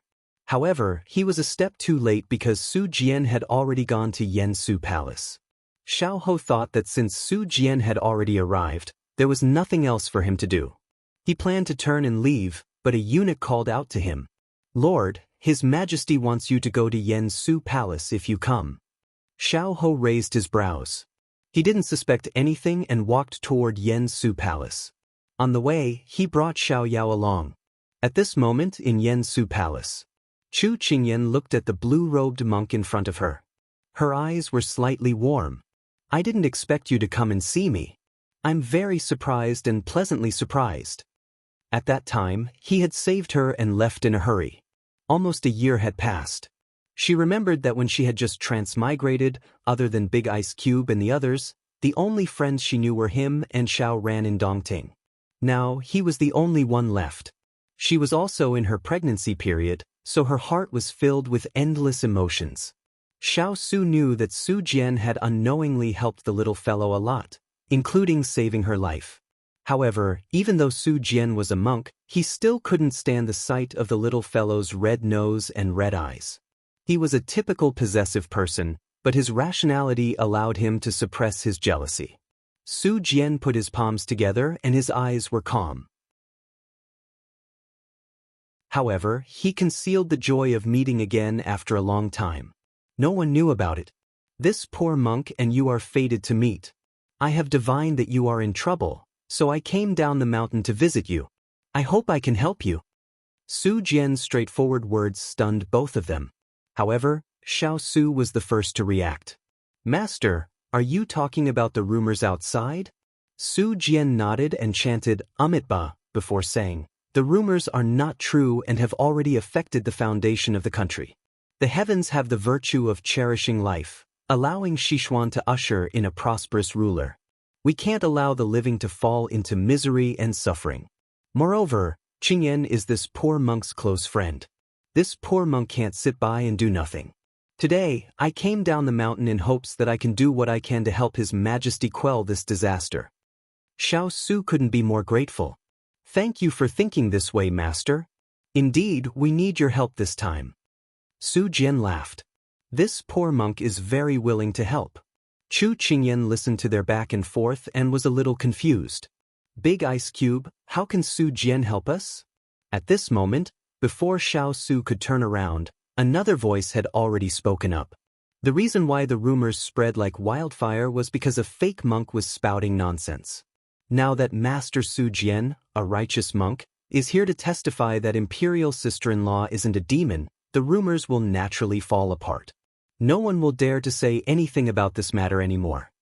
Xiao Ho stepped in, followed by Xiao Yao.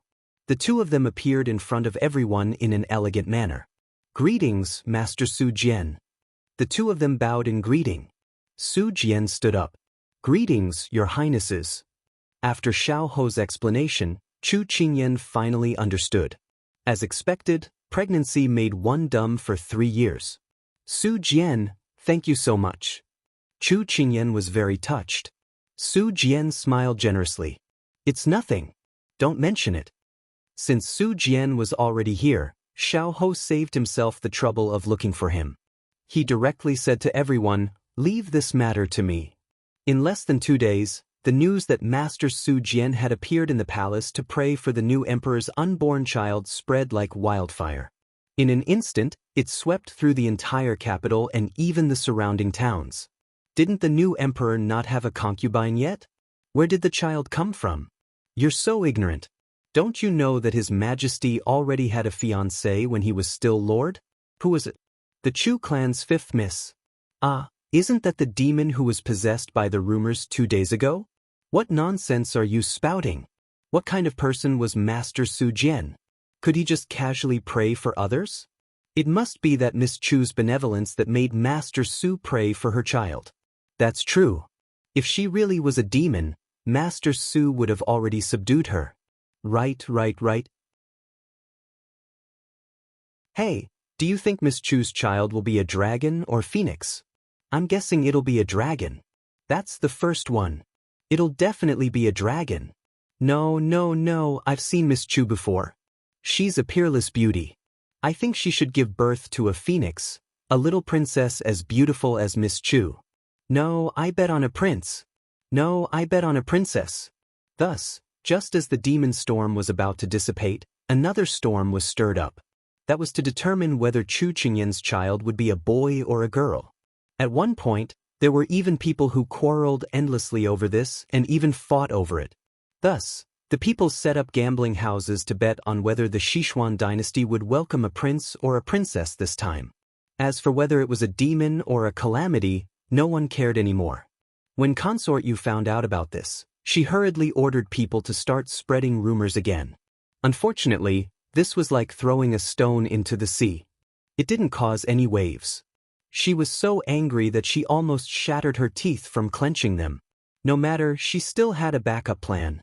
On this day, Xiao Ho and Xiao Yao went out together and happened to see someone setting up a gambling house. Xiao Yao was itching to join in, so he dragged his unwilling younger brother and squeezed in with him. However, when they saw the wager written on the board, their expressions changed slightly. I didn't expect things to develop in this direction. It's simply too unexpected. Xiao Yao was dumbfounded. Xiao Ho rubbed his chin. Looks like royal sister-in-law is a hot topic. Then do you want to play? Xiao Yao winked at him. Xiao Ho smiled. Come, let's try our luck. Chu Qingyan, who was playing chess with Su Jian, sneezed. She rubbed her nose, completely unaware that she had become a popular topic among the people again.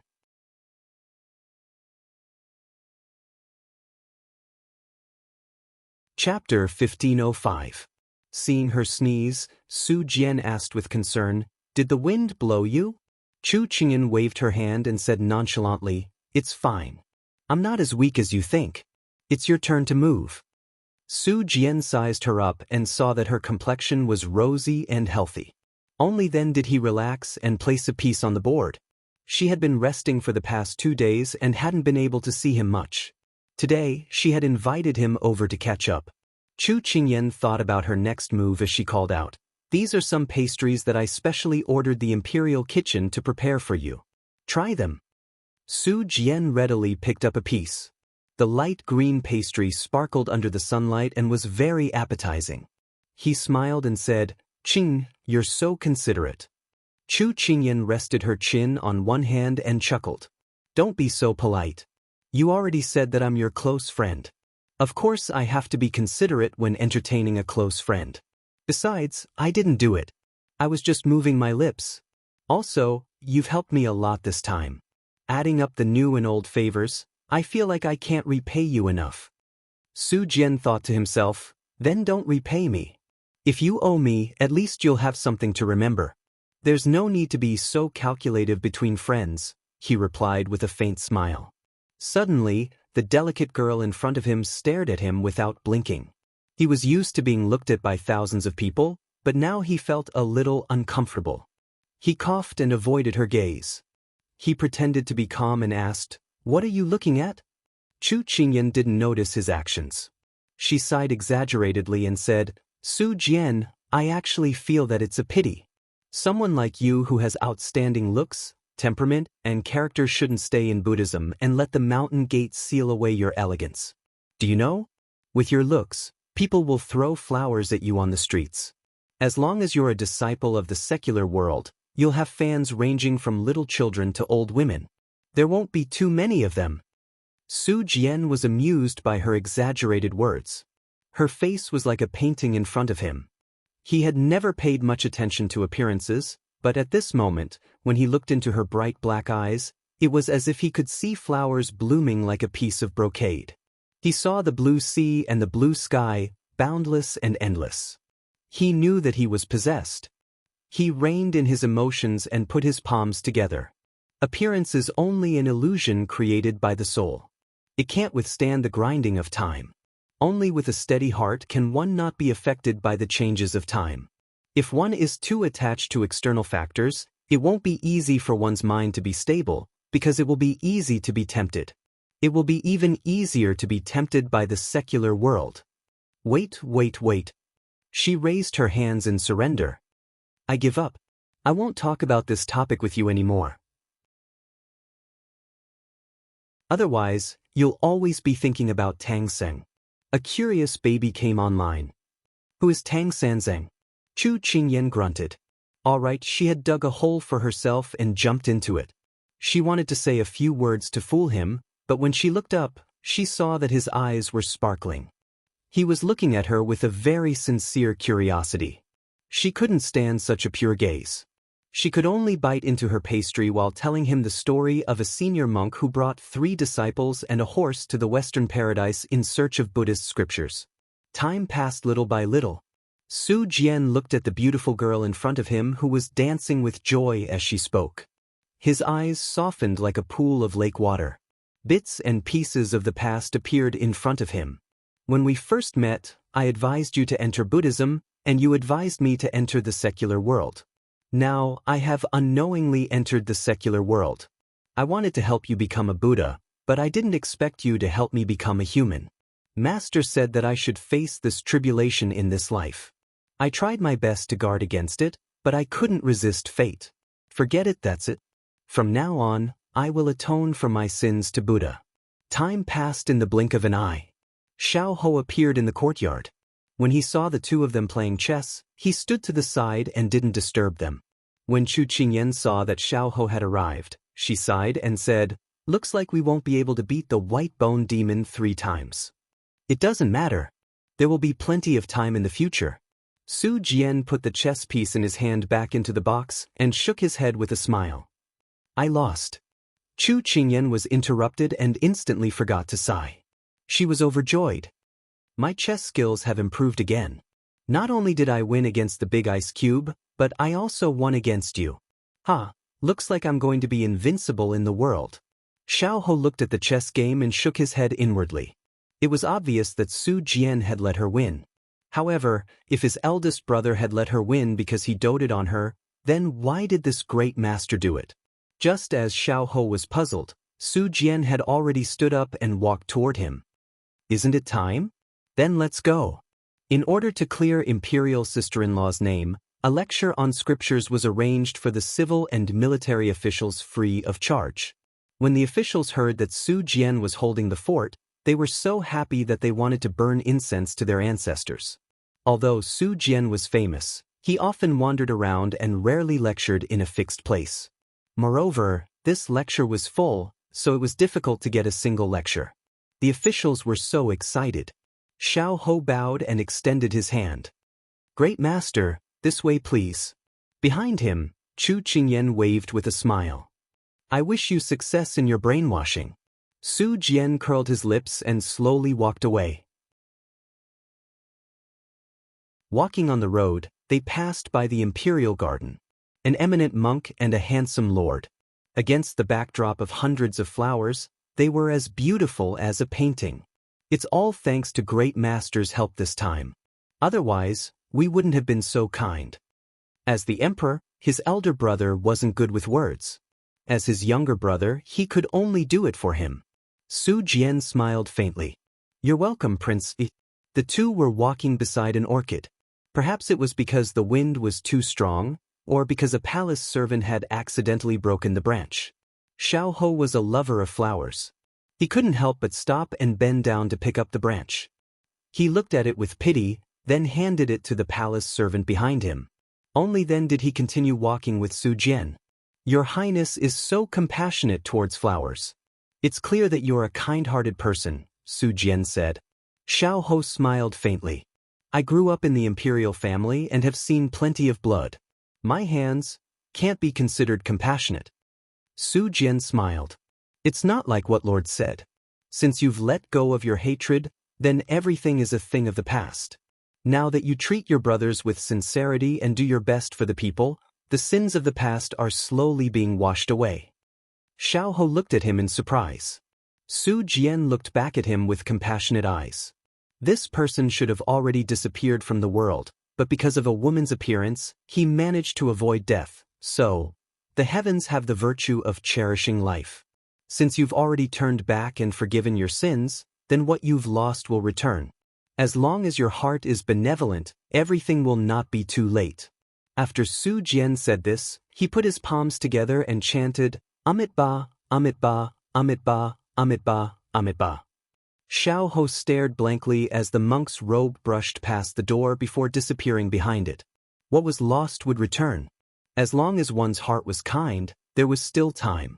What did he mean by that? He patted his head lightly. It seemed that his sister-in-law was right. This person really did look like a fraud. He shook his head with a smile and turned to leave. Inside the door, Su Jian smiled and closed his eyes. The fate of this life was over. The fate of this pair of good men and women was not yet over.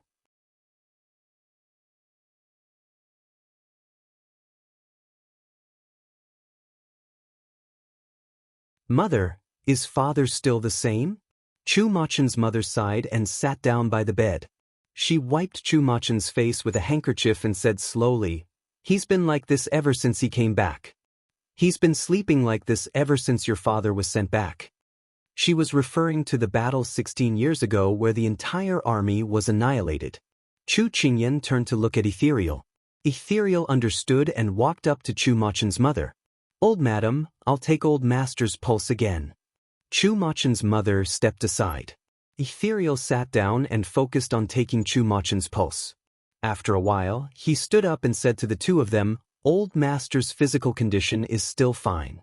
He doesn't have a fever anymore. It's no different from sleeping.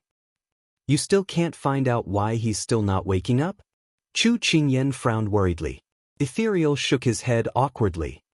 "There's nothing wrong with old master's body. As for why he's not waking up, I have no clue at all." But what? Chu Qingyan was a little anxious. "Just say what you want to say. There's nothing you can't say."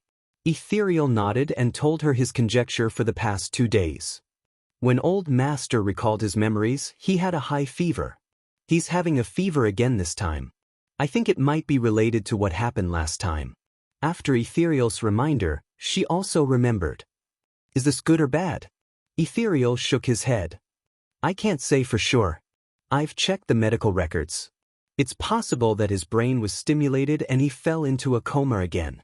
But when he'll wake up, it could be now or it could be that he'll never wake up." Chu Machen's mother swayed. Fortunately, the palace maid beside her supported her and prevented her from falling to the ground. Yuanlong's life is too bitter. He's already been cleared of the defeat 16 years ago, but he still has to bear the pain of being framed by thieves for the rest of his life. Heaven is really too unfair. Chu Machen's mother thumped her chest, feeling very upset. She didn't expect him to accumulate military achievements to bring glory to his ancestors. She only wanted him to live well and stay by her side. Chu Qingyan hurriedly ordered people to support her mother. At this moment, she also had mixed feelings in her heart. She walked to the front of the bed and held her father's hand. She said tenderly and fondly, "Father, you have to wake up quickly. Otherwise, you won't be able to see the baby when it's born." After comforting her mother, Chu Qingyan led people back to Yansu Palace. "Master, you don't have to worry too much. Heaven helps the worthy. Old master has been through great storms in the past. He'll definitely be able to do it this time." Xining comforted her. Chu Qingyan patted her hand and sighed softly, "I hope so." Just a few steps away from Yansu Palace, Chu Qingyan felt waves of throbbing pain in her lower abdomen. She originally thought that it was a habitual throbbing pain like in the past and would be fine after a while. However, this time, the pain didn't slow down. Instead, it became more and more intense.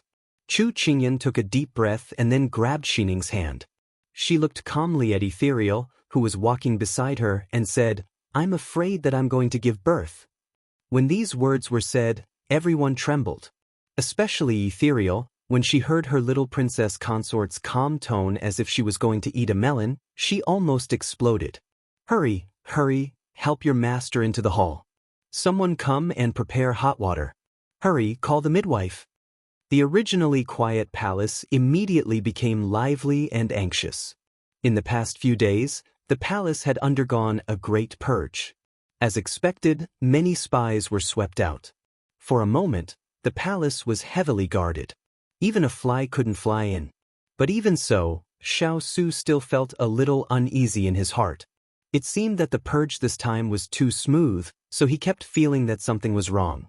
However, everything seemed to be so logical that he couldn't find any clues. "Master, are you troubled?" Turin couldn't help but ask when he saw his master frowning.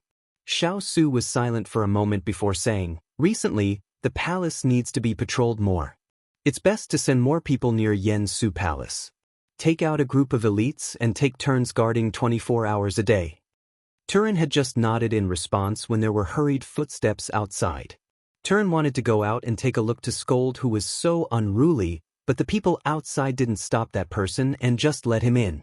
When Turin saw him, he found that it was Xiao and Zi of Yansu Palace. He thought, "Why are you in such a hurry? What happened to the little princess consort?" As soon as Xiao and Zi came in, he didn't care about anything else and rushed to the new emperor, panting, "Your Majesty, Nyang Nyang is going to give birth." As soon as he finished speaking, he looked up again. The bright yellow robe in front of him had already disappeared like a whirlwind. At this time, in another palace, the sleeping person slowly moved her fingers. Her mouth opened and closed as she laboriously said, "I want to see my grandson."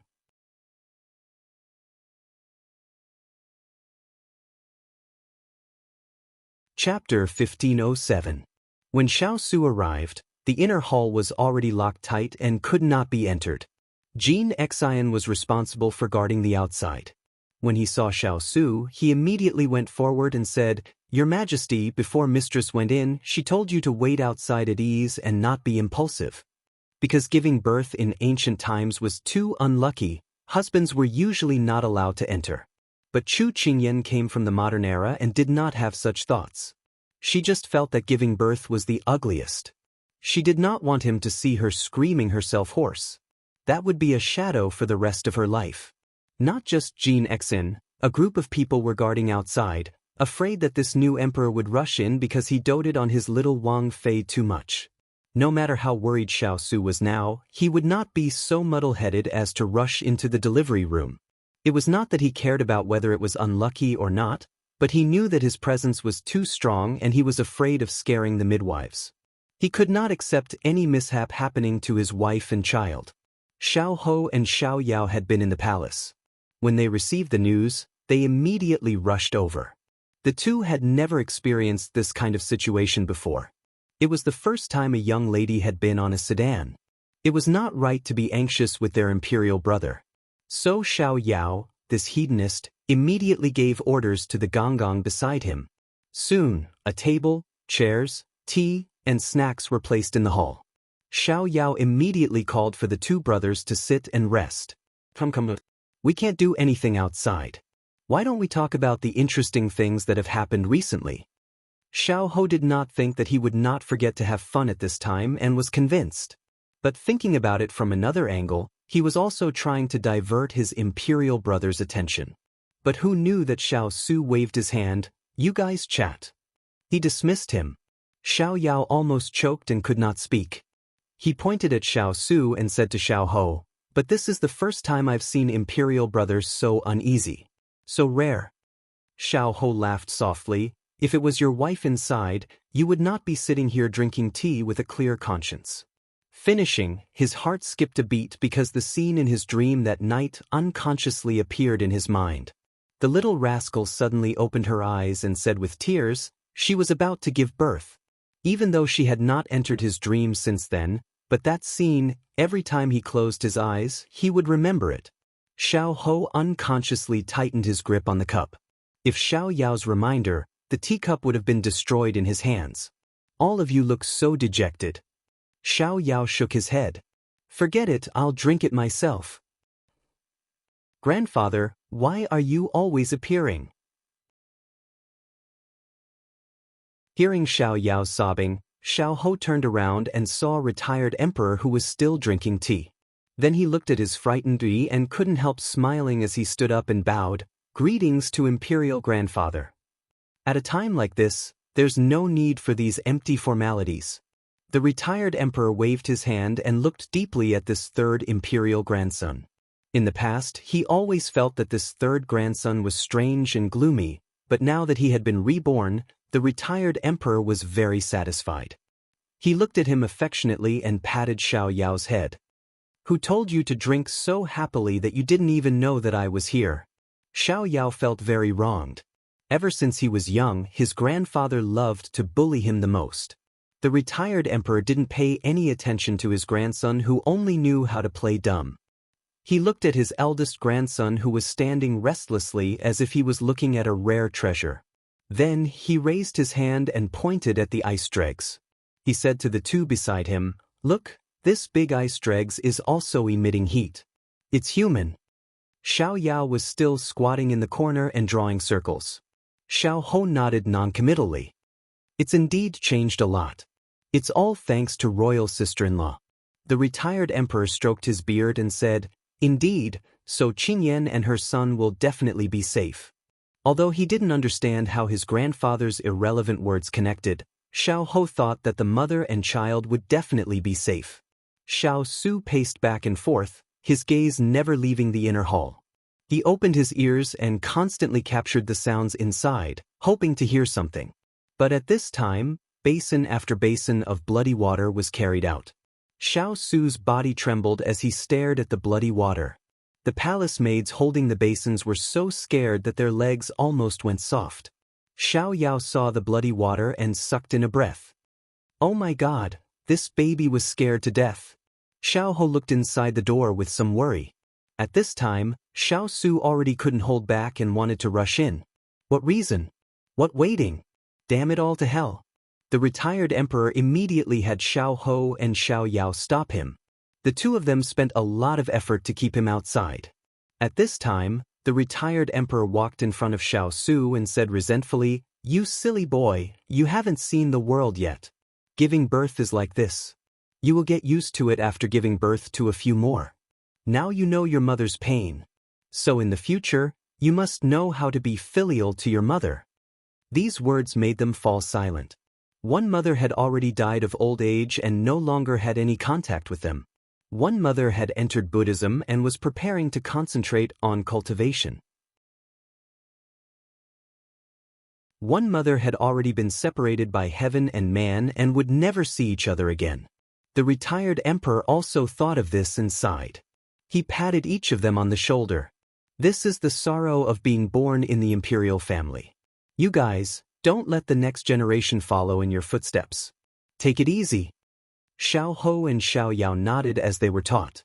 Xiao Su's mind wasn't on this at all. He was scratching his heart and lungs, really wanting to go in and see how the little fellow was doing. At this time, the inner hall was indeed burning with anxiety and chaos. Because at the beginning of the pain, Chu Qingyan could still bear it and didn't cry out, Xiao Su couldn't hear anything from outside. But now she couldn't. This kind of pain was different from the pain of martial arts and fighting injuries. She couldn't bear the pain and cried out a few times. Outside, Xiao Su's mind filled in her painful cries as wails and he almost charged in again. She naturally didn't know what was going on outside. She only felt that she was in so much pain that she wanted to die. She secretly gritted her teeth. This baby is in so much pain. After giving birth to this baby, she won't give birth anymore. But how could there be so many things in life that she could predict? But this was a story for later. Let's not talk about it for now. "Your Highness, the head is coming out. Quickly use more strength." The midwife cried out in alarm. Chu Qingyan originally didn't have much strength, but when she heard this, she immediately used all her strength. With this strength, it seemed like something slipped out. She cried out in surprise, "It's coming out, it's coming out." As a man, Ethereal couldn't go in, but Chu Qingyan didn't have much confidence in the ancient midwifery techniques. So before this, she had him wait at the side in case of any accidents. Hearing this, Ethereal immediately heaved a sigh of relief. He could answer to his master now. But at this time, the midwife, who was silently working at the side, suddenly snatched the baby that had just been carried out. She took a few steps back and raised the baby up high. With a sinister expression, she said, "Ha, I finally got it. Chu Qingyan, you also have this day." The unforeseen event happened in an instant. No one could react in time. Chu Qingyan heard this in a daze and woke up with a start. "What are you doing to my child?" "Consort you orders to let you experience the pain of losing your flesh and blood," that person said and ruthlessly threw the baby to the ground. "Don't."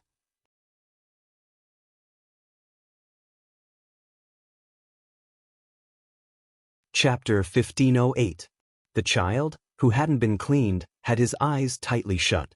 Before he could open his eyes to see the world, he was ruthlessly smashed to the ground. No one was by the old woman's side. Even if they wanted to save the child, it was too late. They could only watch as the child suffered a tragic fate. Chu Qingyan's heart was gripped. She felt as if she couldn't breathe and her heart was about to break. In the blink of an eye, a jade-green figure pounced towards the ground and caught the child who had been thrown to the ground. Unable to withstand the momentum, the figure rolled a few times and smashed into a pillar. However, after stabilizing her body, Jasper raised her head and grinned at her master.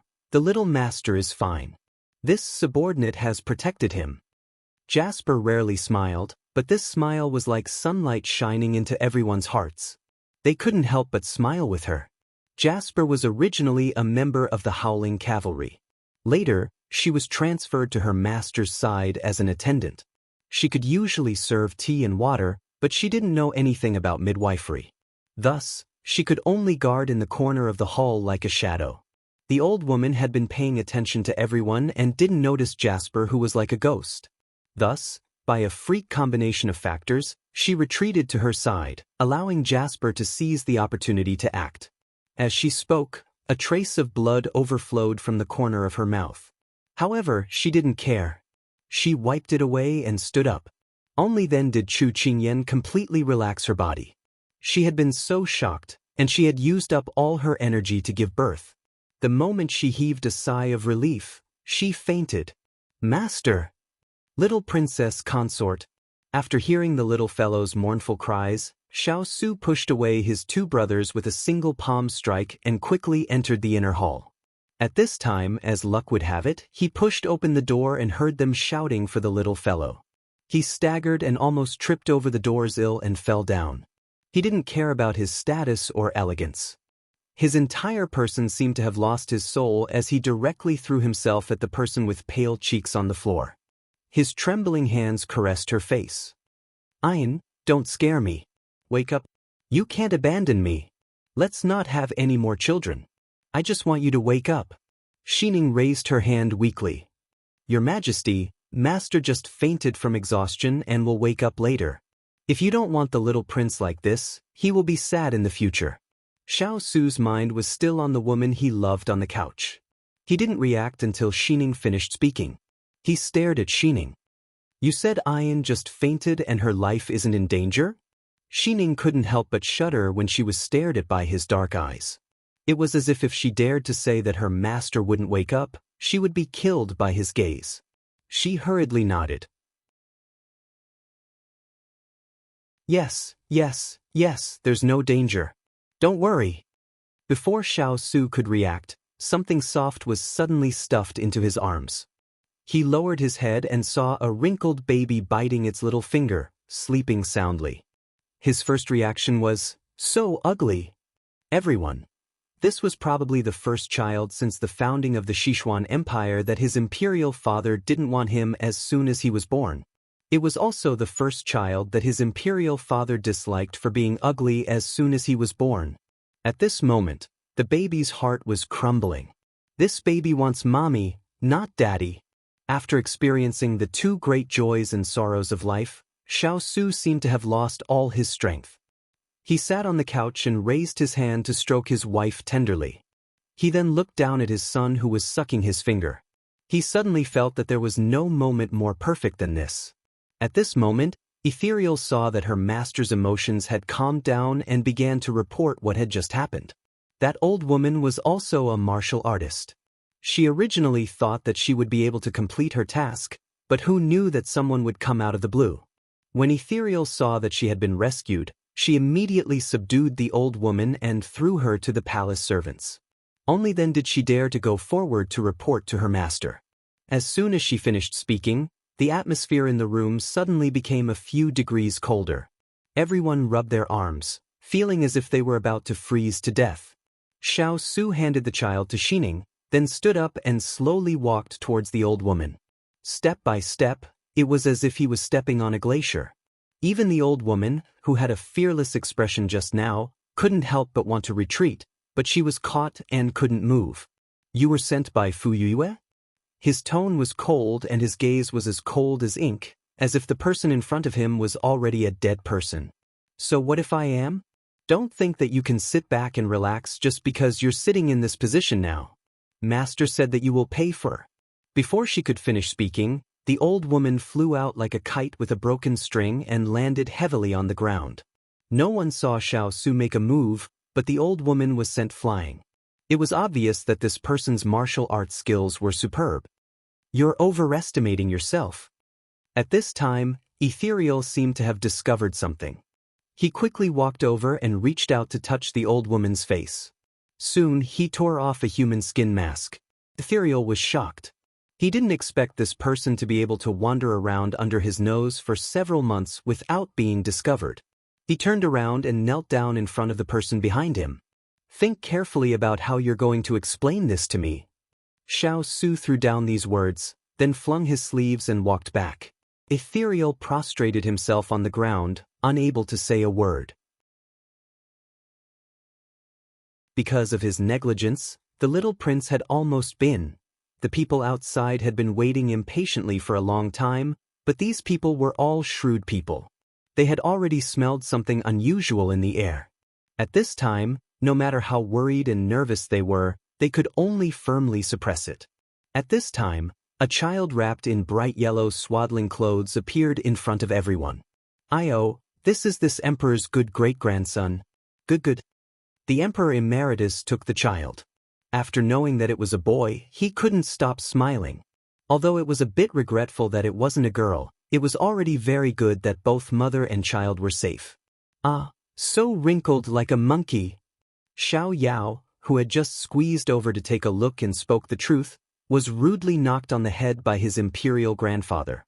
Xiao Ho stared at the child without blinking. The more he looked, the more he doted on him. "Imperial grandfather, let grandson hold him." The emperor emeritus very straightforwardly handed the child to him, even reminding him to be careful. Xiao Yao pursed his lips. "Imperial grandfather, you're too biased. You won't let me hold him, but let Lao San hold him."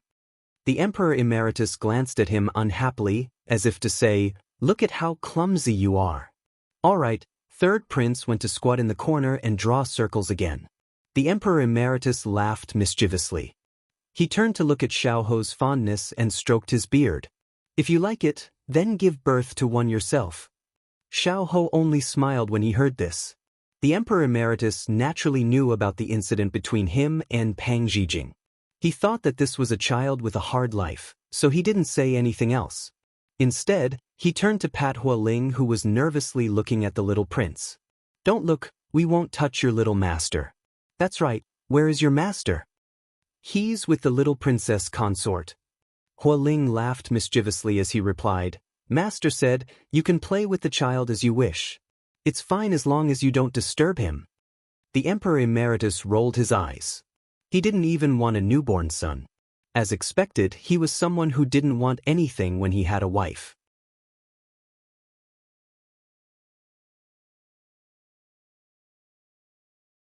Chapter 1509. It was almost evening, and the crowd dispersed, leaving the family of three alone. Xiao Su was clumsily holding his crying son. He was a little flustered. He didn't know why, but the child began to cry while sleeping well, so he shook his arms to coax him. Chu Qingyan opened her eyes and saw this scene. Although she felt it was funny, she also felt touched. "Maybe he's hungry. Bring him over and I'll feed him." As soon as this soft and weak voice came out, Xiao Su immediately walked up with joy. "Ian, you're awake. Do you feel uncomfortable anywhere?" "I just feel weak all over. Everything else is fine." Seeing that she woke up and was smiling as sweetly as before, Xiao Su couldn't help but reach out and hug her. "It's good that you're fine." She was a little surprised by his excitement and the extreme emotions in his eyes. It seemed that something had happened while she was asleep that she didn't know about. At this moment, their son's loud cry disrupted the little atmosphere that had just started to develop between the two of them. Chu Qingyan quickly asked him to give the child to her. Xiao Su frowned. This child really knew how to cause trouble, but he obediently handed over his son. Seeing that the little guy was so satisfied with the child, Xiao Su's heart ached. It seemed that the little guy would no longer be his alone in the future. Xiao Su sighed. Forget it, forget it. Seeing that he was still a little small, he would reluctantly give in to him. So the baby didn't know that he was despised by his own papa again. At this time, he was focused on drinking milk. At this time, the baby was moist and no longer wrinkled. Chu Qingyan looked down at the baby. Water Spirit was so cute that her heart couldn't help but melt. He's so good-looking. Xiao Su thought that beauty was indeed in the eye of the beholder. He was so ugly when he was just born. Seeing that the little guy was so focused on his son that she didn't even look at him, Xiao Su felt for the first time in his life what it meant to be left out. Although he did not want to admit this feeling, he could not help but want to correct his own sense of existence.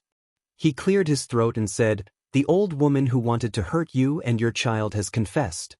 Then he picked out some important things to tell her. Only after the big ice cube mentioned it did she remember this matter. She gave a cold snort. "I didn't think that Imperial concubine you would be this crazy. She actually thinks that Xiao Ran was killed by us. Wasn't it all because of her that Xiao Ran ended up like that? I've never seen such a ruthless mother."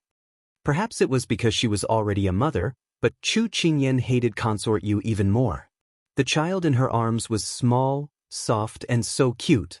Every parent would want to see their child grow up and give them the best. They couldn't wait to love them, so why would they force them to do something they didn't want to do and let them go astray? Xiao Su was not surprised by the little guy's righteous indignation. He held her in his arms and said softly, "Don't be angry because of others." She leaned against his chest and held her child in her arms. At this moment, she felt a different kind of happiness and joy in her heart. "Big Ice Cube, we have to be a pair of good parents and teach our child well. We don't expect him to be great, we just hope that he can be an indomitable man."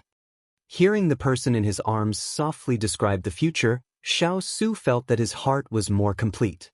"Yes, I'll teach him to strengthen his body, and you teach him how to be a man. However, no matter how mediocre my child is, he will be the best one." Chu Qingyan nodded heavily. She thought of something and looked up with sparkling eyes. "Big Ice Cube, let's give him a nickname. What do you think?" Xiao Su looked at her gently. She lowered her head and thought for a while before saying seriously, "After what happened today, I found that no matter how much I hope for the child, it's just that he can be safe and happy and have a smooth life. So let's call him Nkong. As for his name, you can give it to him after you think about it. It's up to you." At this time, Xiao Su doted on his wife. Even if she gave him 2 dogs and 3 cats, he would still nod his head. Receiving the Big Ice Cube's response, Chu Qingyan lowered her head to tease her son.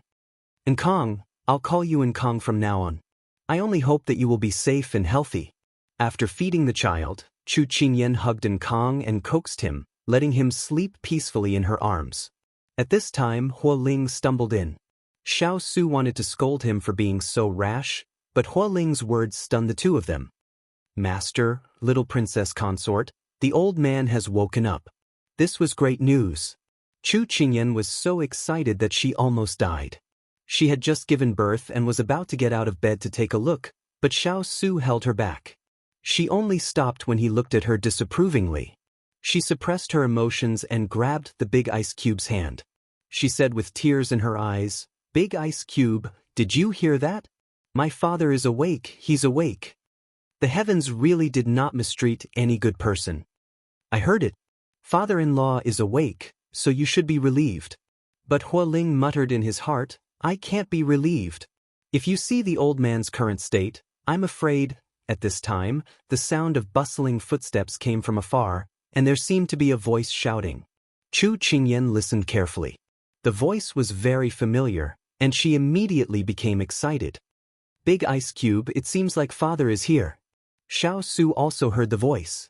He was about to respond, but the person had already entered the inner hall and ran in front of them. "Kai Kai, father's good daughter, let father see his grandson." A handsome man with a straw nest on his head spoke up. Chu Qingyan blinked. She didn't have time to react as she obediently handed the child over. Xiao Su reminded him from the side, "Father-in-law, it's your grandson." It doesn't matter. He's still father's good baby." Father Chu glared at his son-in-law. Then he began to shake his arms, foolishly looking at the baby in his arms. Yo, this nose is like father's. Yo, these eyes are like his grandmother's. Yo, this mouth is also like his grandmother's. Chu Qingyan was stunned. How is that like me? Father Chu looked for a long time. This drooling looks like you. Chu Qingyan cried out and threw herself into her big ice cube's arms. Xiao Su patted her back to comfort her. At least she still had some similarities. When the little master was born, Hualing had already held him. At this time, he quietly interjected, "This subordinate feels that the little master resembles master in every way." After saying that, Father Chu slapped him on the head. "What nonsense are you spouting?"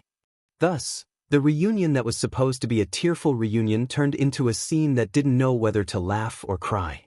When Mother Chu rushed over with people and saw this scene, she couldn't help but laugh. But Father Chu still looked a little strange. It was as if he no longer had the clarity he had when he was leading the charge. Xiao Su put this question in his heart and planned to have Ethereal take a good look at him.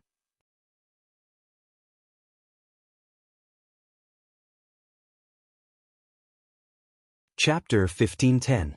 When Ethereal checked Mr. Chu's pulse again, he found that his pulse was normal.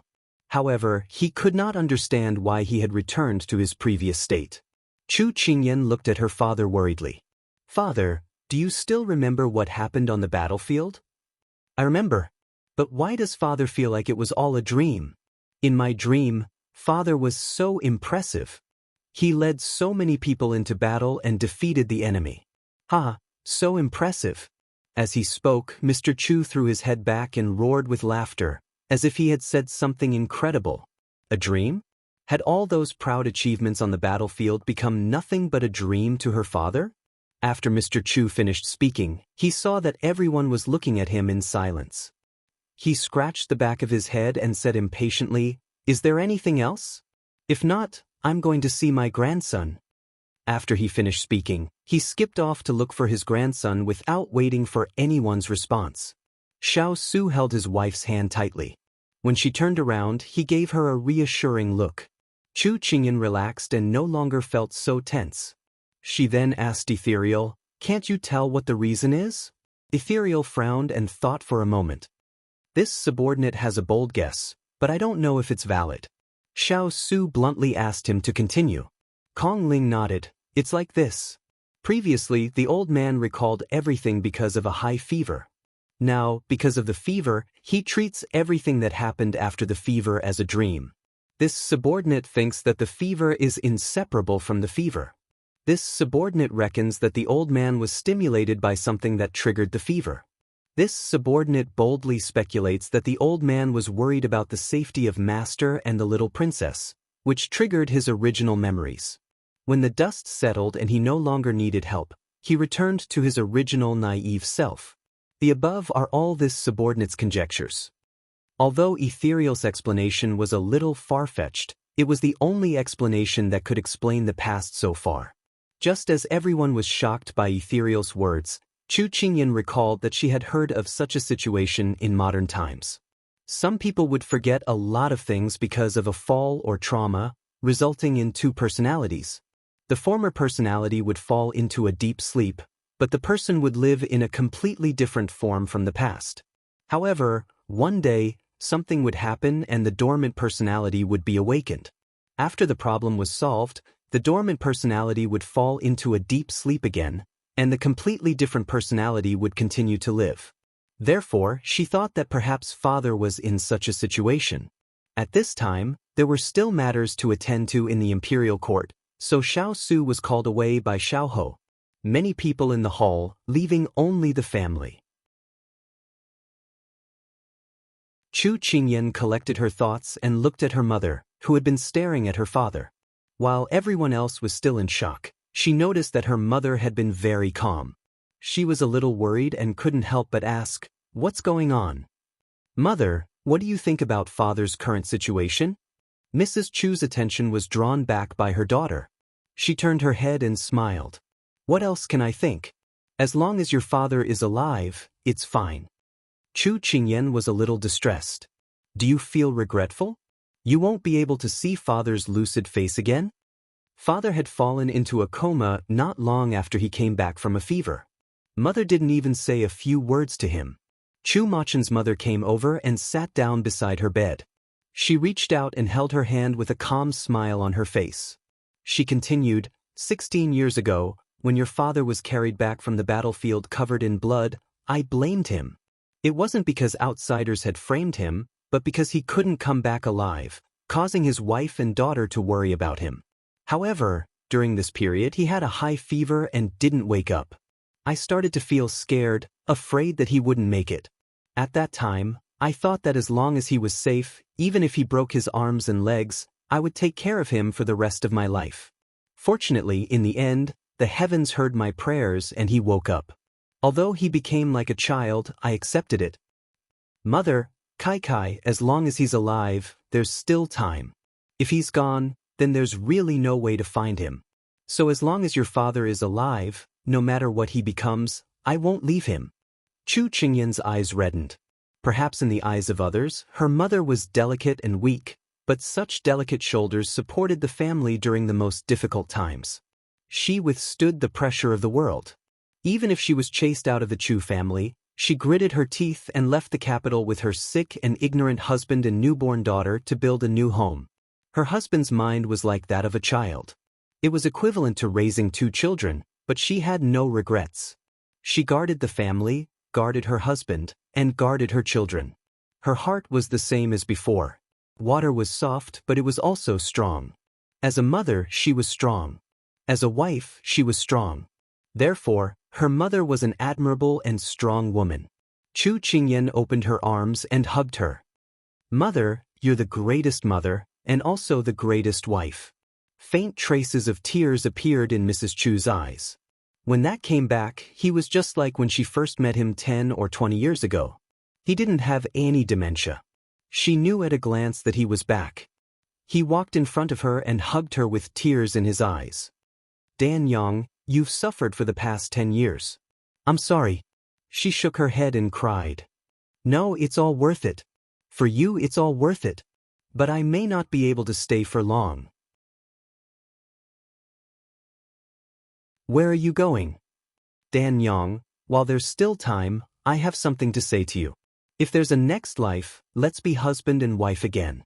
You fool! Before she could finish speaking, he fell into her arms and fell into a coma. When Mr. Chu realized that something was wrong with his body, he put down everything he was doing and rushed back. If he didn't love her to the bone, he wouldn't have rushed thousands of miles every day just to say a few words to her. Kai, so you see, your father is still alive. Although he's a little retarded, his feelings for me are still the same. So what's there for me to complain about? It's a gift from the heavens that he's alive. Chu Qingyan followed her mother's gaze and saw her father lying on the cradle. He was making funny faces at the child in the cradle, making himself laugh. At this moment, her father seemed to have noticed her gaze. He turned around and waved at his wife with a sincere smile. Mother, I don't want anything else in this life. I'm satisfied as long as I can be with your father. You and I are husband and wife, and we love each other without a doubt. In wealth and in poverty, in health and in sickness, we love and respect each other until death do us part. In life and in death, we will never leave each other.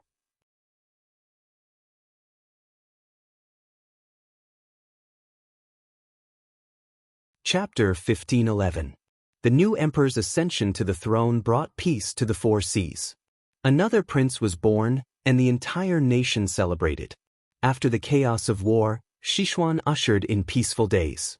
Although they were not as prosperous as before, at least things were slowly getting better. Especially since happy events happened one after another. After learning that the new emperor had a descendant, the courtiers who had been thinking of stuffing their daughters into the harem finally gave up. If Chu Qingyan had given birth to a princess, they would still have a chance. What a pity! However, the courtiers were also happy.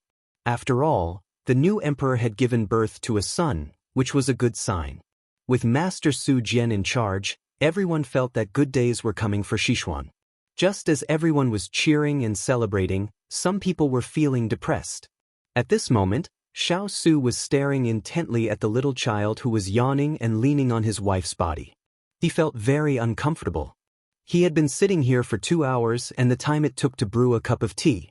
During this time, other than when he first entered the hall and his wife asked someone to bring him a cup of tea, she didn't look at him again. He had never experienced this kind of treatment ever since he got together with the little fellow.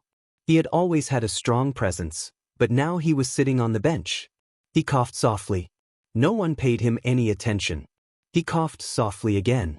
Still, no one paid him any attention.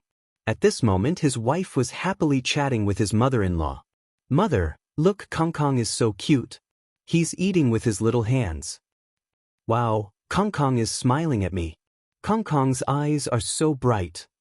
At this moment, Xiao Su's mood was very sour. Mrs. Chu watched her son-in-law's every move from the side. She did not expect her all-powerful son-in-law to have such a side. She could not help but laugh. She reached out to carry her grandson and winked at her daughter. "Your father was just saying that he wanted to see the baby. I'll bring him over for him. You accompany your son-in-law." After this reminder, Chu Qingyan realized that her big ice cube was still there. After her mother left, she said in surprise, "Big ice cube, you're still here. I thought you left." Xiao Su felt like he had received a million blows to his heart.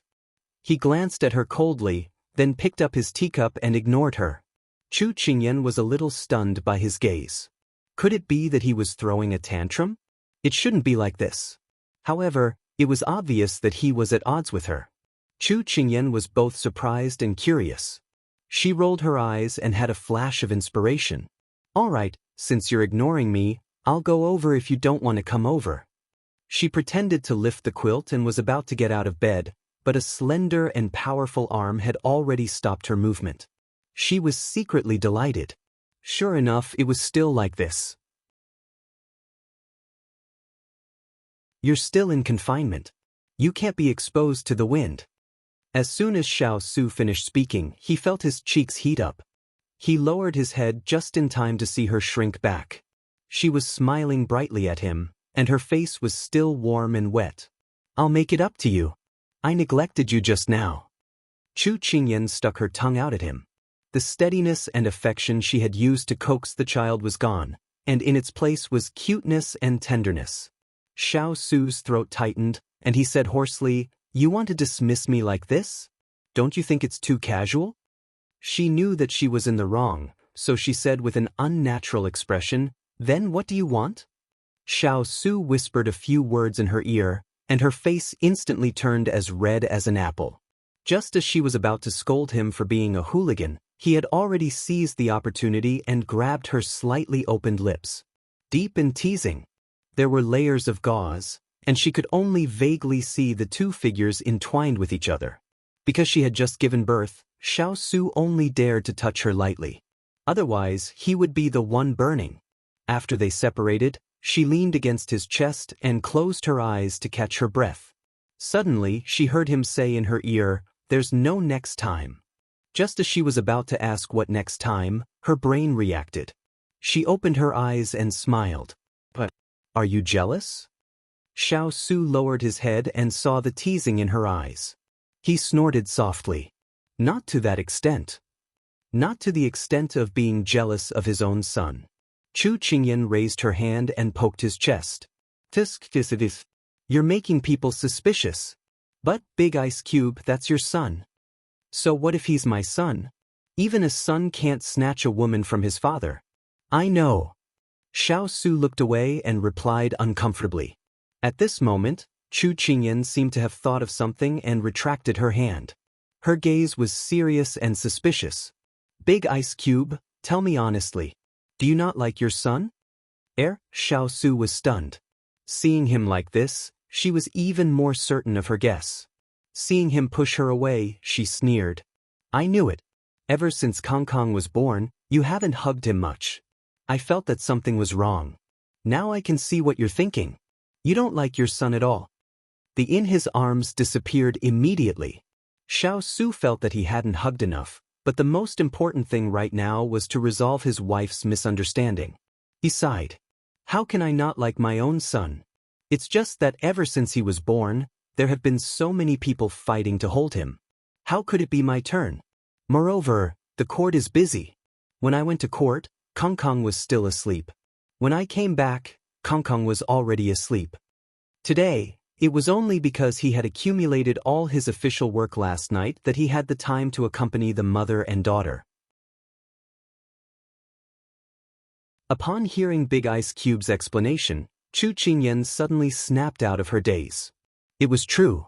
After their son was born, the line of people fighting to hold him almost reached the palace gates. Imperial grandfather, father, mother, Xiao, it was really a sea. Big Ice Cube was especially busy during this period of time.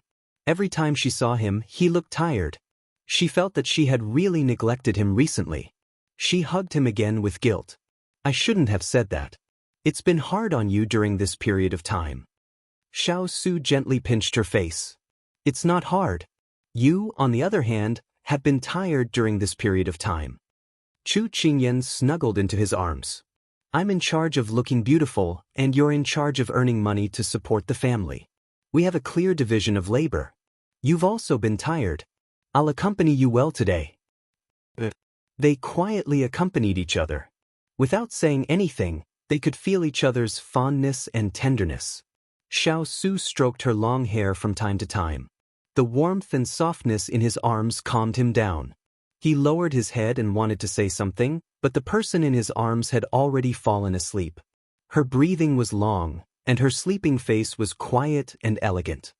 He chuckled softly and laid her flat on the bed, covering her with the blanket. He just sat there and looked at her, as if he couldn't get enough of looking at her in this lifetime. After a while, there was a sound of footsteps outside the hall. Xiao Su raised his eyebrows and walked out. He didn't want anyone to disturb the little fellow's rest. But when he stepped out of the inner hall, he bumped into the old master. Inverted Scallion, you came at the right time.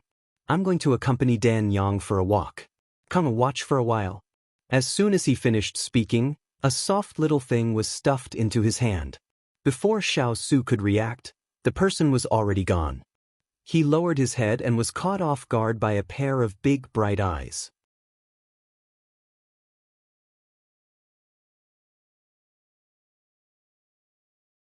Chapter 1512. His bright and moving eyes were like the sparkling stars on a lake.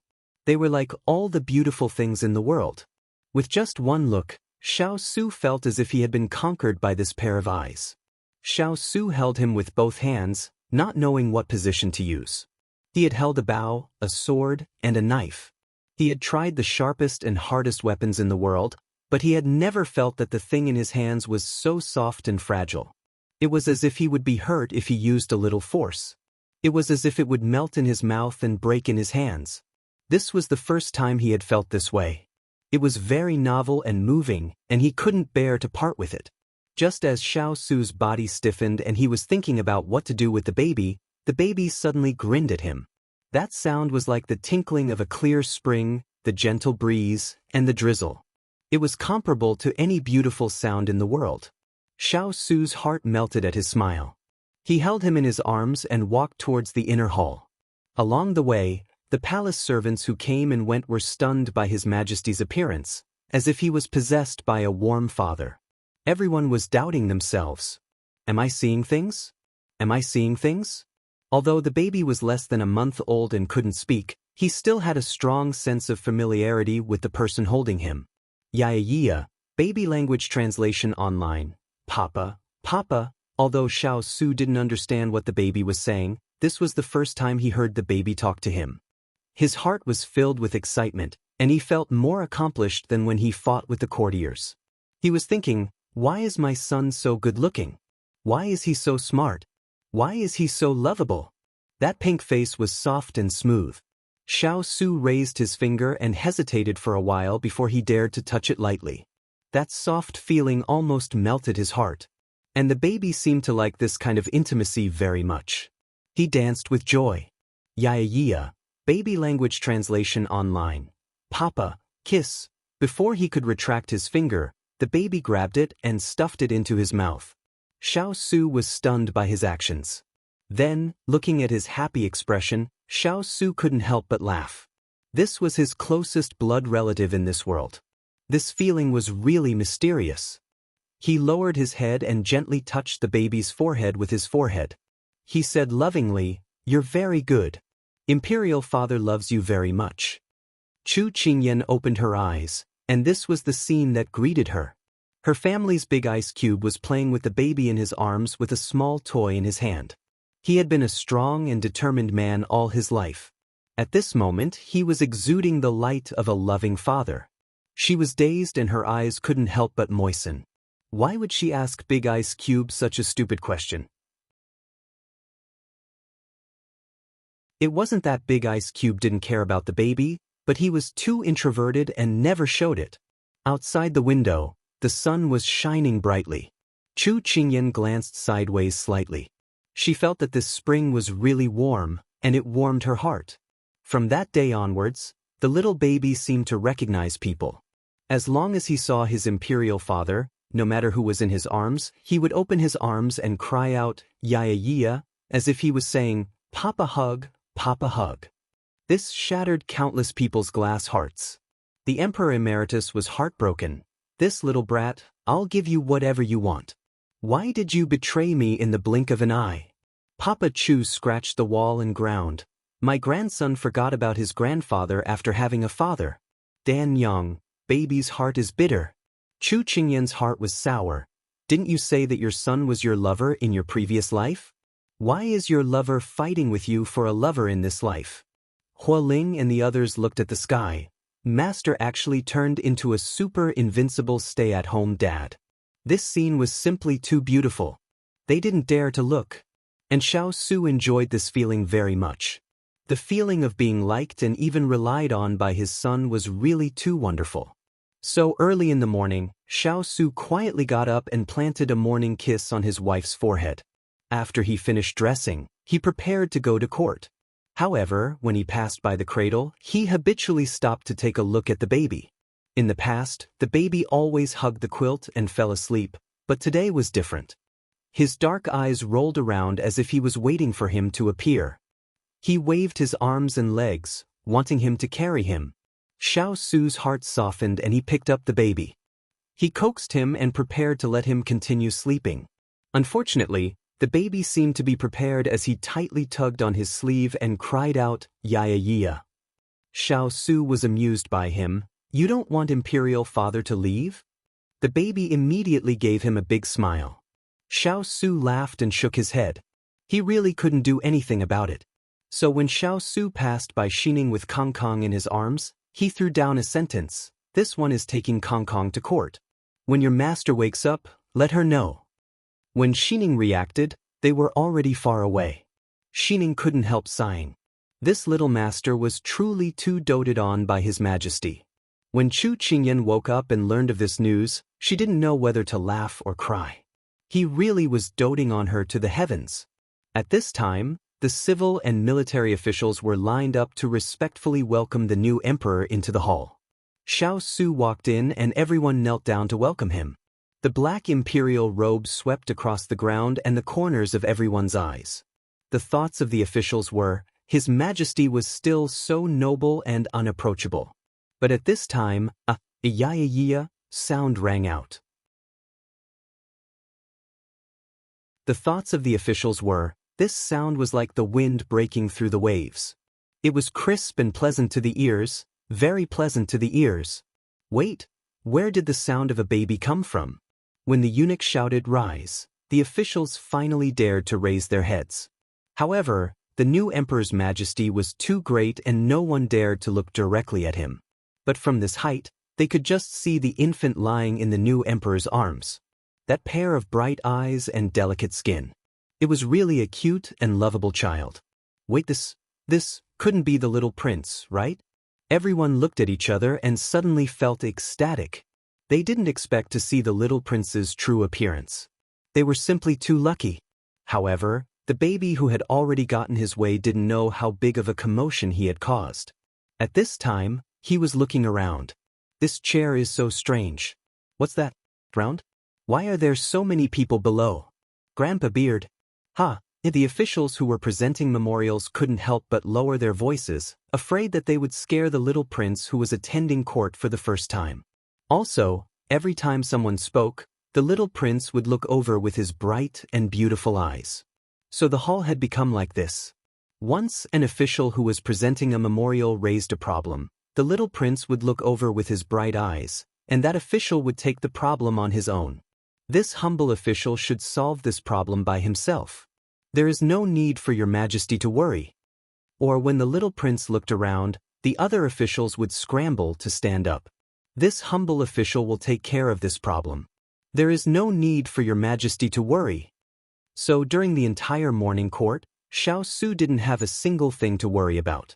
After the court was dismissed, Xiao Su kissed his son's face and chuckled. Looks like I can bring you out to play more in the future.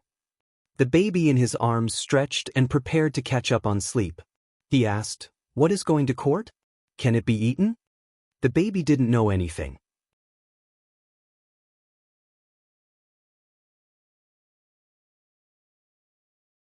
Chapter 15:13. Why haven't I seen Ethereal in the past few days? Chu Qingyan enjoyed being fed by Big Ice Cube personally. She was enjoying her life, and when she was living a carefree life, she would start to pay attention to the people around her.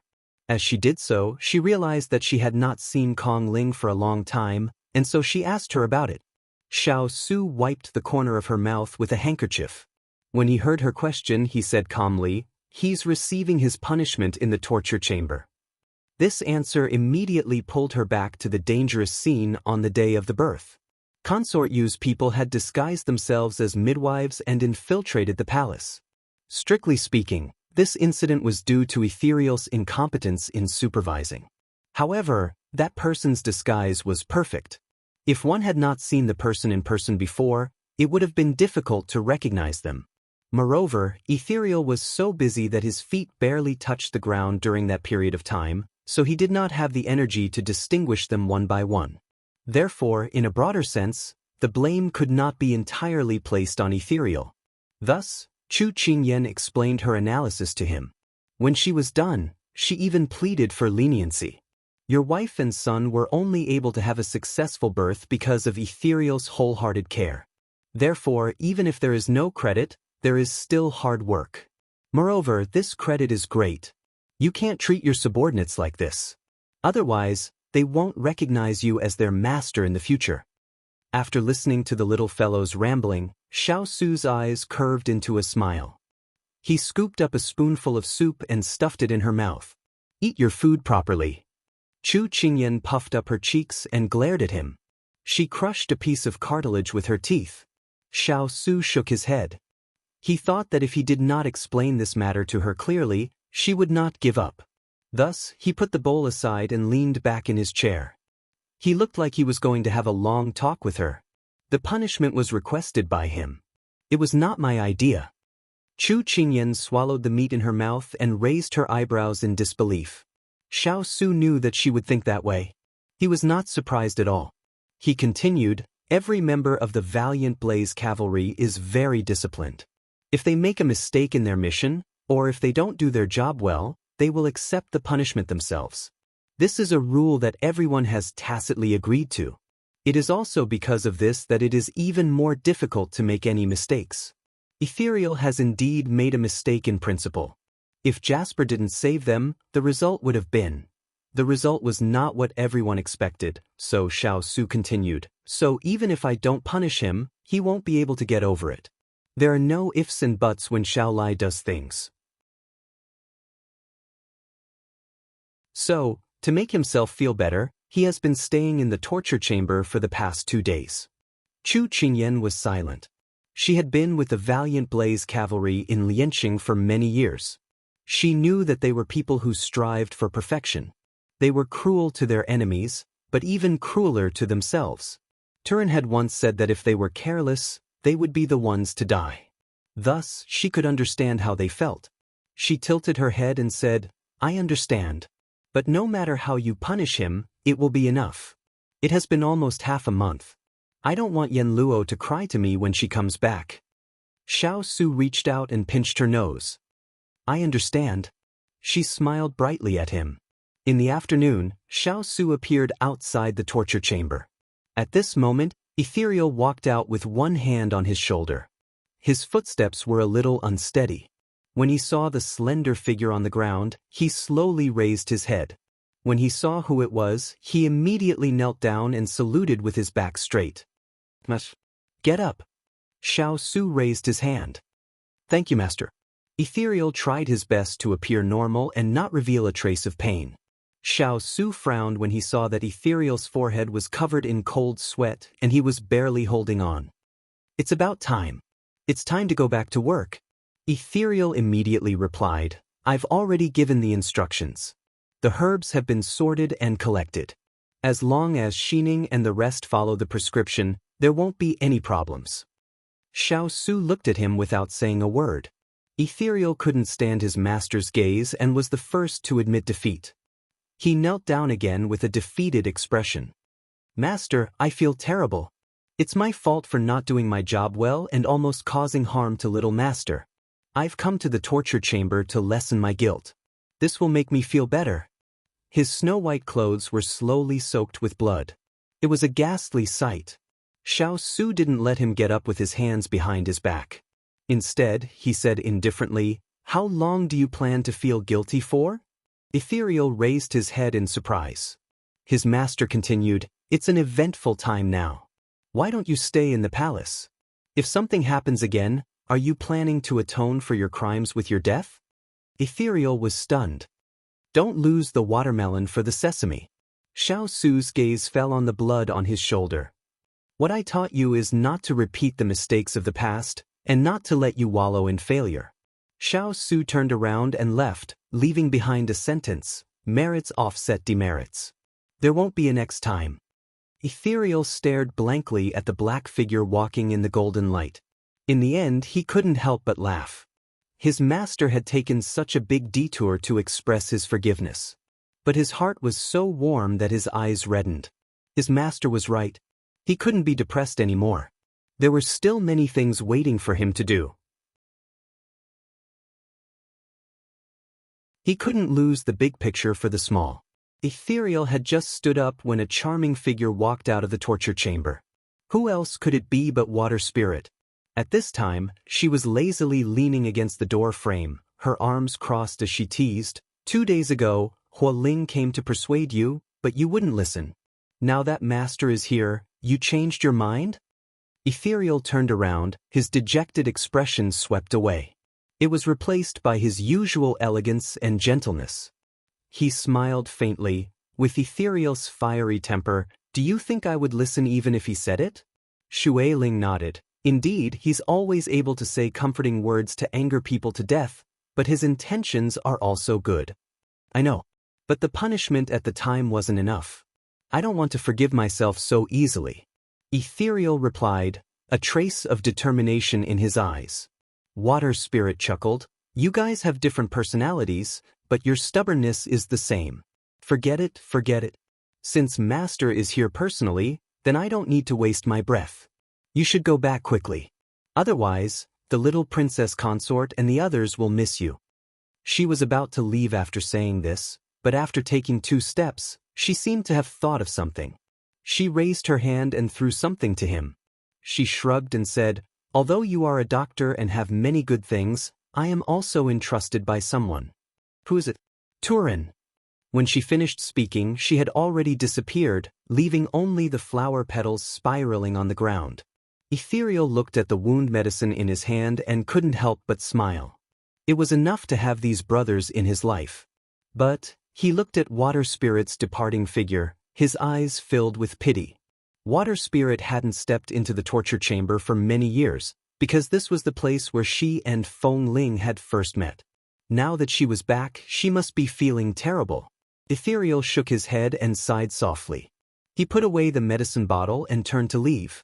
The dead were gone, but the living should still live well.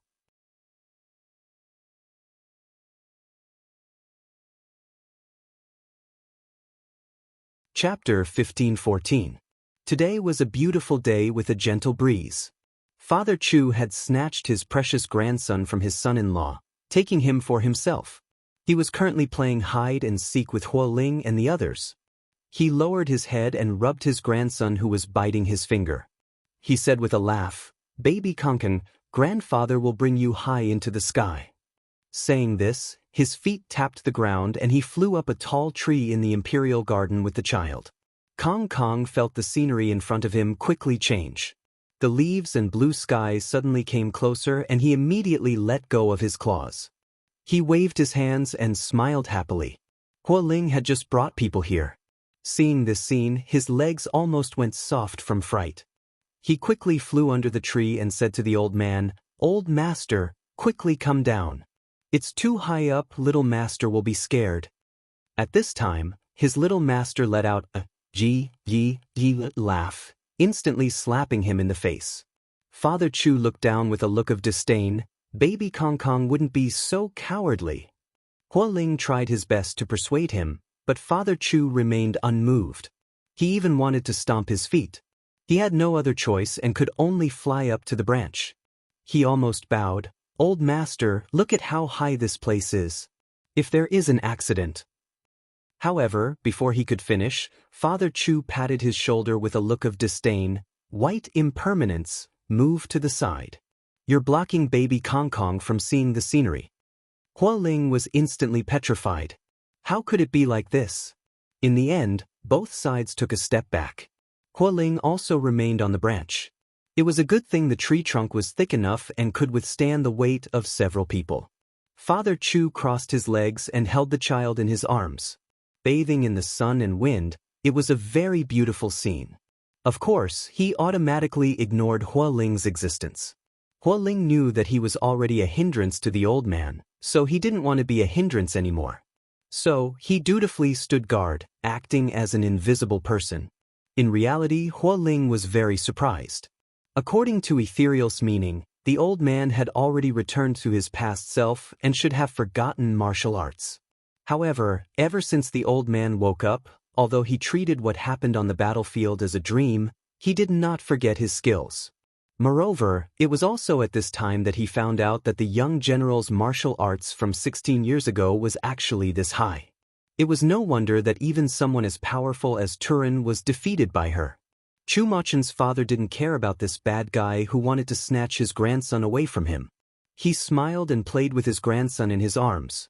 "Baby Kong Kong, you have to remember that some people look serious on the surface, but they're actually evil on the inside." Hua Ling was innocently implicated. "Old master, can you stop bad-mouthing this subordinate in front of little master? What if little master doesn't bring this subordinate to play in the future?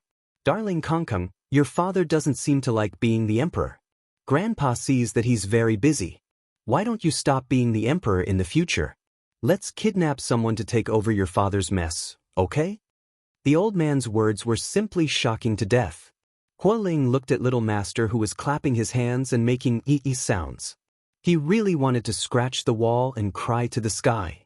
At this time, Xiao Su brought his two royal brothers through the imperial garden. When Hua Ling saw his savior come, he immediately jumped down from the tree to greet him. When he was about to report the old man's whereabouts, the person in the tree had already confessed. "Son-in-law, Fan Zi, ho, I'm here." Chu Machen's father waved his hand and warmly greeted them. Who was the one with the stupid name Fan Zi? Xiao Yao really wanted to throw his fan. Wasn't it because he was holding a fan the first time they met that he was given this nickname? It wasn't as good as old third being called Ho, but thinking about it, Yao Yao? Xiao Yao's lips twitched. Could he lean against the wall and vomit? He might as well have been called Fan Zi. Xiao Ho was filled with admiration for this general who had turned the tides on the battlefield. Hearing this, he raised his head and cupped his hands. "Old man Chu." Xiao Su raised his head and saw the old man and his son in his arms. He nodded and did not make a sound. He knew that as soon as he was born, his son would immediately want him to hold him. So the group of people left. Hua Ling rubbed his eyes. He thought that his master would have the old man leave. However, his master left like this, left. Chu Machen's father seemed to have seen through his thoughts as he said to his grandson in his arms, "Do you see that? This person is so bad." At this time, Xiao Yao turned around to look at Chu Machen jumping up and down in the tree. He raised his hand and nudged his little brother in confusion. "Why isn't royal brother doing anything?" Xiao Ho smiled. Maybe it's because he believes in Old Man Chu. Xiao Yao didn't really believe it. It seemed like Old Man Chu was like an old child. Letting a child take care of a child, wouldn't something happen? At this time, Xiao Su, who had been silently walking, spoke up. Father-in-law knows what he's doing. Only then did Xiao Yao believe him. In any case, whatever eldest brother said was the truth. Xiao Ho laughed and shook his head. His second brother always believed his royal brother's words without a doubt. Even if he pointed at a stone and said it was gold, he would probably pick it up and bite it. When they turned the corner, Xiao Su turned to look at the person on the tree branch in the distance, his gaze softening. The little fellow had once told him that there could be 2 or more personalities in a person's body. Perhaps he couldn't trust other people, but the old man was the one he could trust. Because the old man had once released the version of himself that he didn't want to face the most in order to protect the people he cared about. So the old man was the least likely person to hurt in Kong. Xiao Su looked away and continued walking.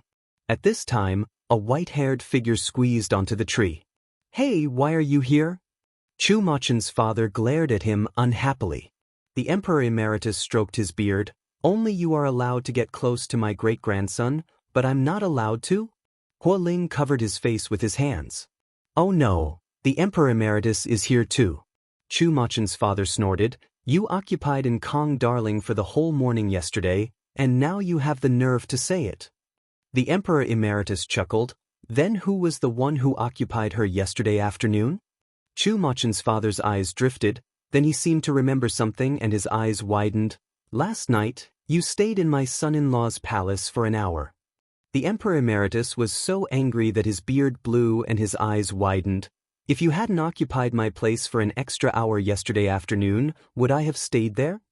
The Emperor Emeritus was so angry that he used the word, "I." Chu Machen's father chuckled. "I'm not listening, I'm not listening, I'm not listening."